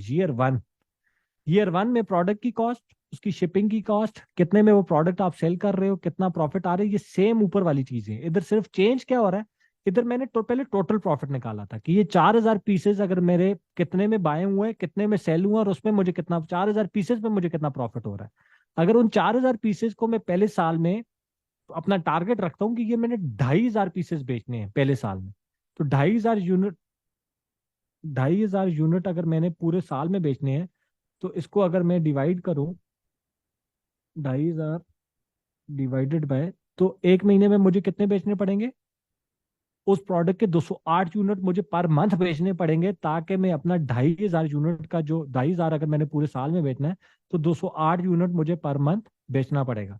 पर डे कितना बेचना पड़ेगा, equal to this divided by 30। Per day मुझे उसके 7 ऑर्डर्स लेकर आने हैं ताकि मैं अपना 2,500 यूनिट पूरे साल में बेच सकूं। ये आपका जो भी प्रोडक्ट आप लॉन्च करो, आप उसका पर डे, पर मंथ और पर ईयर ये टारगेट जरूर सेलेक्ट करो। तभी आपका प्रॉपरली प्रॉफिट पहले महीने का, पहले साल का, तभी प्रॉफिट निकलेगा, या आपको ग्रॉस प्रॉफिट और आपका नेट प्रॉफिट तब आपको एग्जैक्ट पता चलेगा जब आपको ये पता हो कि आपने ये पहले साल में बेचना कितना है, कितना बेचना है, पर डे कितना बेचना है। आप अपना टारगेट पर डे का सेल करोगे। अच्छा, इसमें ये भी नहीं होता कि आपने पर डे का टारगेट सेट किया और पहले दिन लॉन्च किया और पहले दिन आप 7 यूनिट बेचने ही बेचने, ठीक है। जब आप उसकी स्ट्रैटेजी बनाओगे, फिर आपकी स्ट्रैटेजी उसकी अगर आप, क्योंकि आपने पहले महीने में उसको उस स्टेज पे नहीं लेके चले जाना जो साल के बाद स्टेज होती है। हर स्टार्टअप की एक स्टेज होती है ना, जो लाइशा आज है वो पिछले साल नहीं था, जो पिछले साल था वो उससे पिछले साल नहीं था। तो आप हर साल अपना एक प्लान बनाते हो, जो आपने प्लान बनाना है, तो उसके पहले महीने, लेट्स वो साल के आपने लिखा दिए कि 2,500 यूनिट मैंने बेचने हैं, उस 2,500 को पहले 3 महीनों के लिए आप उसकी यूनिट्स कम रखोगे कि पहले 3 महीनों में मेरा टारगेट सिर्फ ये है कि पहले 3 महीनों में मैंने सिर्फ 300 यूनिट बेचना है 2,500 का। तो उस 300 को पर मंथ पे लगाओगे तो 100 यूनिट हो गया, 100 यूनिट को लगाओगे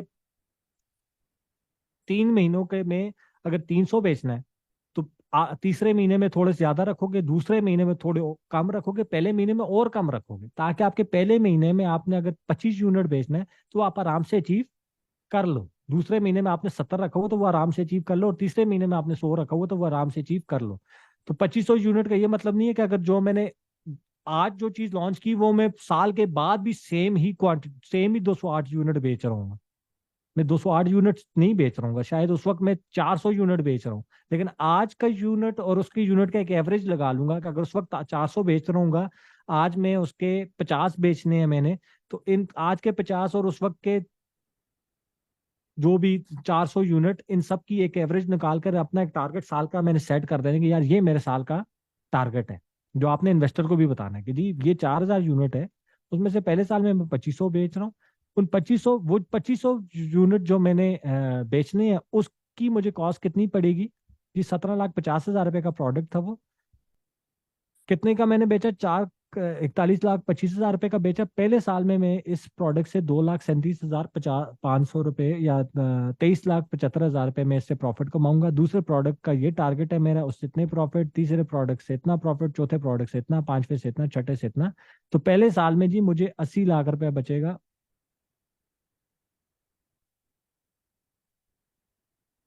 इधर 77 इस वजह से और इधर 80 इस वजह से कि यहाँ पे ना मैंने ये किया हुआ है, क्या किया हुआ है ये, कोई ये देखें, यहाँ पे जो प्रोडक्ट 200, 500 और 200 डाले थे, आपके दिमाग में आया होगा ना कि अली भाई ऊपर सारे प्रोडक्ट बेचकर आपको 77 लाख रुपए बच रहे हैं, इधर आपको पहले साल में 80 कैसे बच रहे हैं? तो वो आपको बता रहा हूँ, वो इस वजह से बच रहा है कि यहाँ पे 200 लिखा हुआ और यहाँ पे 2000, 3000, 3000 पहले महीने में सेट हुआ हो। ये हुआ है कि ये 800 रुपए का जो मुझे ये किधर है, ये नजर आ रहा है किसी को? 500 रुपए का वो 200 रुपए का, उसके ऊपर टैक्सेस, 1500 रुपए का जो मैं प्रोडक्ट बेच रहा हूँ वो मैंने स्टार्टिंग में मंगवाए 200। ठीक है, पहली दफा मैंने मंगवाए 200 है, लेकिन पहले साल में मैं एग्जांपल दे रहा हूँ, अगर वो मैं 3000 बेच रहा हूँ, कुछ प्रोडक्ट्स होंगे ना आप 50 मंगवाएंगे, ठीक है, आपने 50 प्रोडक्ट मंगवाया, अब 50 आपने पूरे साल में तो नहीं बेचना, वो 50 मंगवाने के आपको कितने के पड़े हैं और उस पर कितना प्रॉफिट होगा आपने वो बना दिया। लेकिन जब आप ईयर 1 का बना रहे हो तो वो 50 जो आपने प्रोडक्ट मंगवाए, लेट्स सपोज वो आपने पूरे महीने, पूरे साल में 500 बेचने हैं, तो आप इधर 500 लिखोगे ना कि भाई 500 बेच, पहले साल का टारगेट है तो 500 बेचूंगा पूरे साल में, तो पूरे साल में मुझे क्या प्रॉफिट आएगा? समझ रहे हैं? तो ऑब्वियसली 50 आपने मंगवाया, उसकी कॉस्ट कम होगी, पूरे पहले साल में आपने 500 बेचने हैं तो उसकी उधर आपका प्रॉफिट ज्यादा हो जाएगा। तो इस शीट में यही हुआ है। ये 70 लाख इसलिए बच रहे हैं कि वहां यहाँ पे प्रोडक्ट्स पहले महीने में कम मंगवाए हुए, लेकिन वो पहले साल में हम बेच बहुत ज्यादा रहे हैं, इस वजह से उसके 80 लाख रुपए प्रॉफिट बन रहा है।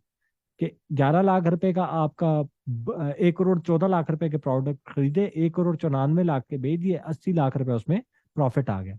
इसी तरह ईयर 2 में सेम प्रोडक्ट्स के साथ आप जा रहे हो, नहीं जा रहे हो, कितना बेचोगे, उसके ऊपर कितने के बिकेंगे, कितना प्रॉफिट आएगा, कितने के खरीदे, कितने के बिके, कितना प्रॉफिट आ गया, ये आपका।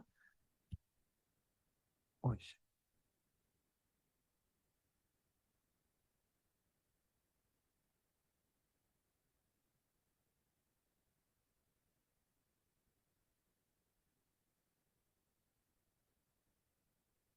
तो ये आपका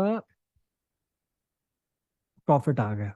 अब उसके बाद कैटेगरी, जहां तक समझ आई है? किसी का कोई क्वेश्चन है तो पूछ लो यार, आप लोग बीच में बताते सिताते भी नहीं हो ना, हाँ ना कुछ भी नहीं करते, तो मुझे पता ही नहीं होता कि समझ आई भी है कि नहीं। क्लियर है। अच्छा, अब यहाँ तक ये शीट आपकी ईयर 1 की भी बन गई, ईयर 2 की भी बन गई, जो आपने इन्वेस्टर को देनी होती है।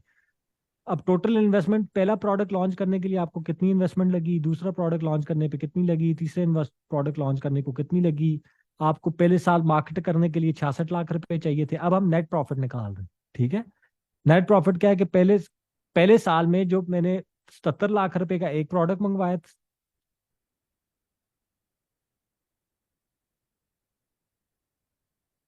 पहले साल में जो मैंने 77 लाख रुपए का एक प्रोडक्ट बेचा है, 80 लाख रुपए ये प्रॉफिट है। अच्छा, आपका जो भी प्रॉफिट होगा ना, आपको J72 में चेक करता हूँ, J72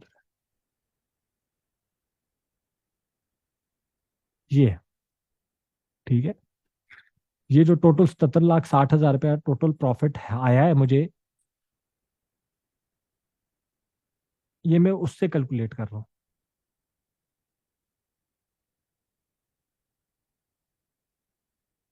ये वैसे J72 नहीं हो सकता।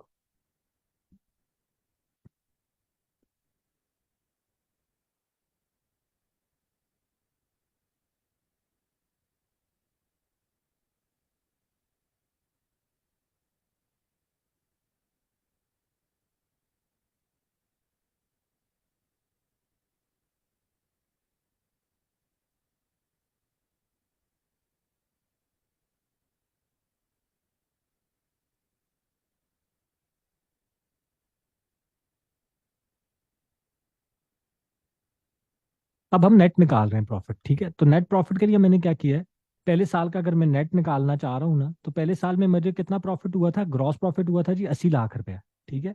ये मैंने वही 80 लाख रुपया यहाँ पे लिखा हुआ है। अब मेरा पहले साल के लिए मेरा मार्केटिंग बजट क्या यूज होना था, 66 लाख रुपया, उसका पर मंथ भी मैंने लिखा हुआ और पूरे साल का भी लिखा हुआ है। तो साल के लिए मुझे 66,60,000 रुपये मेरे मार्केटिंग बजट था। ये मेरा मार्केटिंग बजट आ गया, ऑपरेशनल एक्सपेंसेस आ गए कि 80 लाख रुपए मेरा प्रॉफिट है, 66 लाख रुपया मेरा मार्केटिंग का बजट लग गया। ये मेरा नेट प्रॉफिट आ गया कि ये भाई मेरा पहले पहले साल का नेट प्रॉफिट है, मुझे 13,55,000 रुपया पहले साल में बचने हैं। इसी तरह दूसरे का भी है कि दूसरे का भी आपने इसी तरह डालना है, इज इक्वल टू दूसरे साल में आप जो भी प्रॉफिट कर रहे हो, ये आपका प्रॉफिट था। क्या हो गया,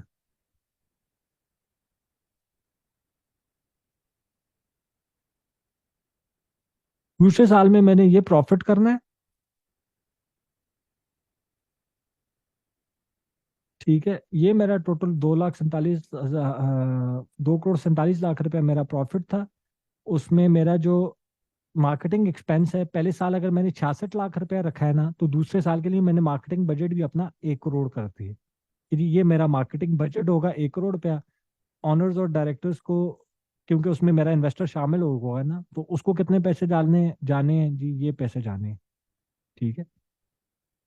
मार्केटिंग टोटल, हाँ जी, 1 करोड़ 47 लाख रुपया हमें दूसरे साल में बचेगा। 2 करोड़ 47 लाख रुपया टोटल प्रॉफिट हुआ, यहाँ से आया 2 करोड़ 47 लाख रुपया।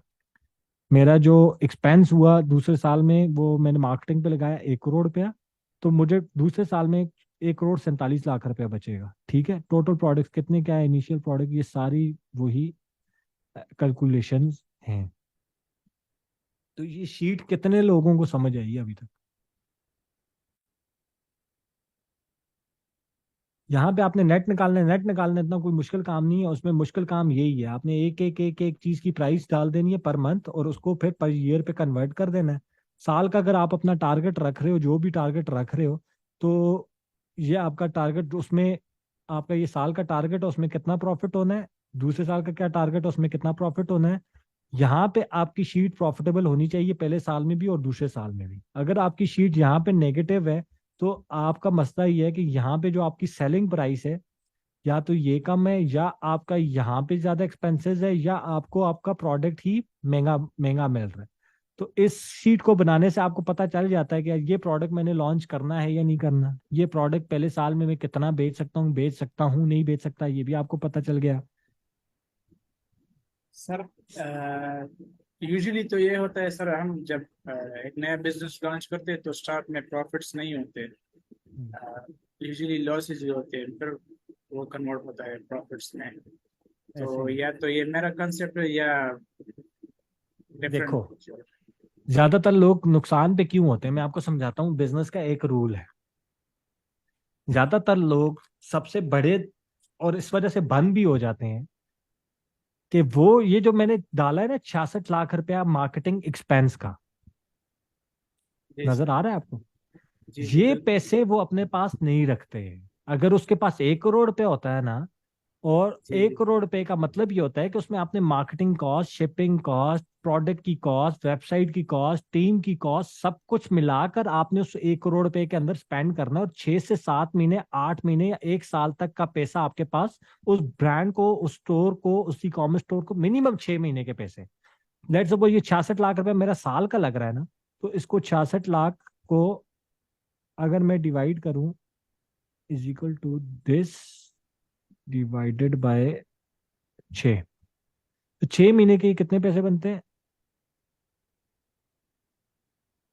60 था ये कैसे हो गया?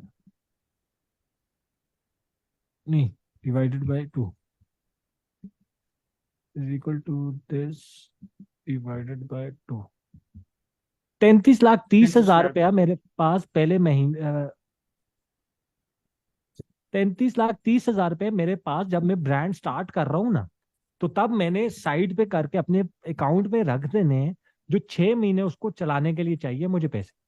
लोग गलती कहाँ पे करते हैं स्टार्टअप में? वो गलती ये करते हैं कि वो सारे पैसे प्रोडक्ट पे लगा देते हैं कि प्रोडक्ट आएगा, मैं बेचूंगा, मैं बेच कर इसके खर्चे पूरे करूंगा। ठीक है, जब बेचकर खर्चे, एग्जांपल देता हूँ, मेरे पास ये 33,30,000 रुपया है जो मैंने साइड पे मार्केटिंग के लिए रखा हुआ है। मैंने प्रोडक्ट 20-25 लाख 30 लाख रुपए का प्रोडक्ट मंगवाना था, मैंने वो भी मंगवाया। मैंने उसके 6 महीने के मार्केटिंग के पैसे भी साइड पे किए हुए हैं, टीम के पैसे भी, सारे खर्चे साइड पे किए हुए हैं। अब पहले मंथ में प्रोडक्ट बेचता हूँ, लेट्स सपोज मैंने 5 लाख रुपए का प्रोडक्ट बेचा और मुझे उस 5 लाख रुपए के ऊपर 1.5 लाख रुपया प्रॉफिट होना था, तो मुझे वो 1.5 लाख रुपया प्रॉफिट होगा। क्यों? क्योंकि वो उसके बकाया जो खर्चे थे वो तो उसके लिए तो मैंने बजट पहले से ही साइड पे किया हुआ था। 33 लाख रुपए खर्चे तो वहीं से पूरे हो रहे हैं। ये जो प्रोडक्ट बिककर जो प्रॉफिट आया वो मेरा प्रॉफिट है। लोग नुकसान तो इस वजह से होते हैं कि वो जो उसको चलाने के पैसे होते हैं ना, जो तनख्वाहें होती हैं, जो बिजली के बिल होते हैं, जो सब कुछ, वो चीजें बेचकर वो चीजें पूरी करना चाह रहे होते हैं। जब वो बेच, जी लेट सपोज 5 लाख रुपए की चीज उसने बेची और उसने उसके 6 महीने का किराया उसका दुकान का नहीं रखा हुआ था पास, उसने लड़का जो रखा है 20,000 का, उसको पहले से अपने पास उसका 6 महीने में उसके पैसे अपने पास पहले से नहीं रखे हुए थे। तो अब वो क्या करता है, वो 5 लाख रुपए में से किराया भी देने की कोशिश करता है, प्रोडक्ट भी दोबारा मंगवाने की कोशिश करता है, लड़के को भी तनख्वाह देने की कोशिश करता है, और फिर कहता है यार मैं तो बहुत नुकसान पे जा रहा हूँ। वो पहले महीने की सेल्स में से मुझे सेल्स हुई है 5 लाख, लेकिन मुझे 1.5 लाख रुपए नुकसान हुआ। वो नुकसान नहीं हुआ भाई, जी वो गलती आपकी थी कि आपने 6 महीने का किराया साइड पे पहले नहीं किया। आपने 6 महीने की लड़के की तनख्वाह, मेरे पास लड़के की 6 महीने की तनख्वाह साइड पे पड़ी हुई है, दुकान का किराया साइड पे पड़ा हुआ है, जो भी एक्सपेंसेस है वो मैंने पहले से साइड पे किए हुए हैं। अब पहले महीने मेरी 5 लाख की सेल हो रही है, ठीक है, तो 5 लाख में से 1.5 लाख प्रॉफिट होना, तो वो प्रॉफिट मेरे पास हुआ या ना हुआ? 1.5 लाख रुपया मुझे प्रॉफिट हुआ, क्योंकि एक्सपेंसेस तो पहले से ही, बिजनेस में जो पैसा लगना है वो तो मैंने पहले से ही साइड पे किया हुआ। लोग गलती यहाँ पे करते हैं, करोड़ रुपए का प्रोडक्ट ले लेते हैं, करोड़ रुपए की दुकान खोल लेते हैं, लेकिन उसमें वो दुकान 1,40,00,000 की खुलनी थी, उसने 40 लाख रुपए लगाए नहीं है। अब वो ये समझ रहा है कि 40 लाख रुपया, ये जो उल्टा पैसा मेरा लगा, ये नुकसान हुआ। ये नुकसान नहीं हुआ, ये 1,40,00,000 पे दुकान ओपन होनी थी, या 1,20,00,000 की होनी थी।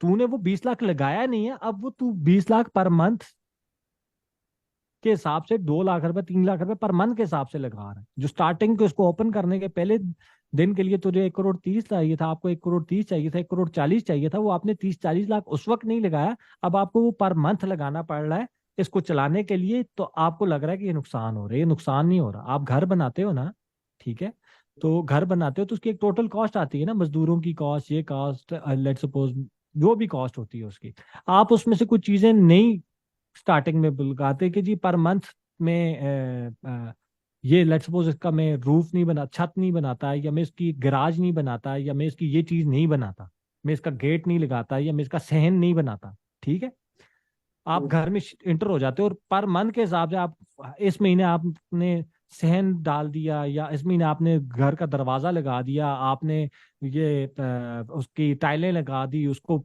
बकाया कोई काम शाम कर दिया, और आपको उसके ऊपर 6-7 लाख रुपए लग गया, तो आप ये थोड़ी कहोगे कि यार ये मुझे नुकसान हो गया, मैंने 6-7 लाख रुपए अब महीने का मेरा लग रहा है घर के ऊपर।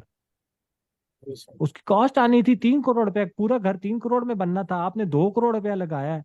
2 करोड़ रुपया लगाकर आपने करोड़ का काम नहीं कर, उसके लिए पैसे नहीं थे या आपने नहीं करवाया, अब आपको पर मंथ करवाना पड़ रहा है, तो आपको लग रहा है मुझे नुकसान हो रहा है। वो नुकसान नहीं होता। बिजनेस करने के लिए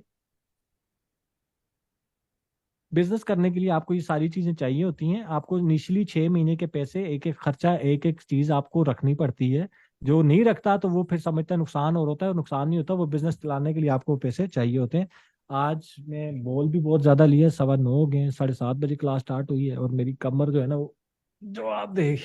यार ये मैं वो तो बंद करूं, मैं रिकॉर्डिंग में भी बोली जा रहा हूँ, रिकॉर्डिंग स्टॉप करता हूँ। सर ये आपकी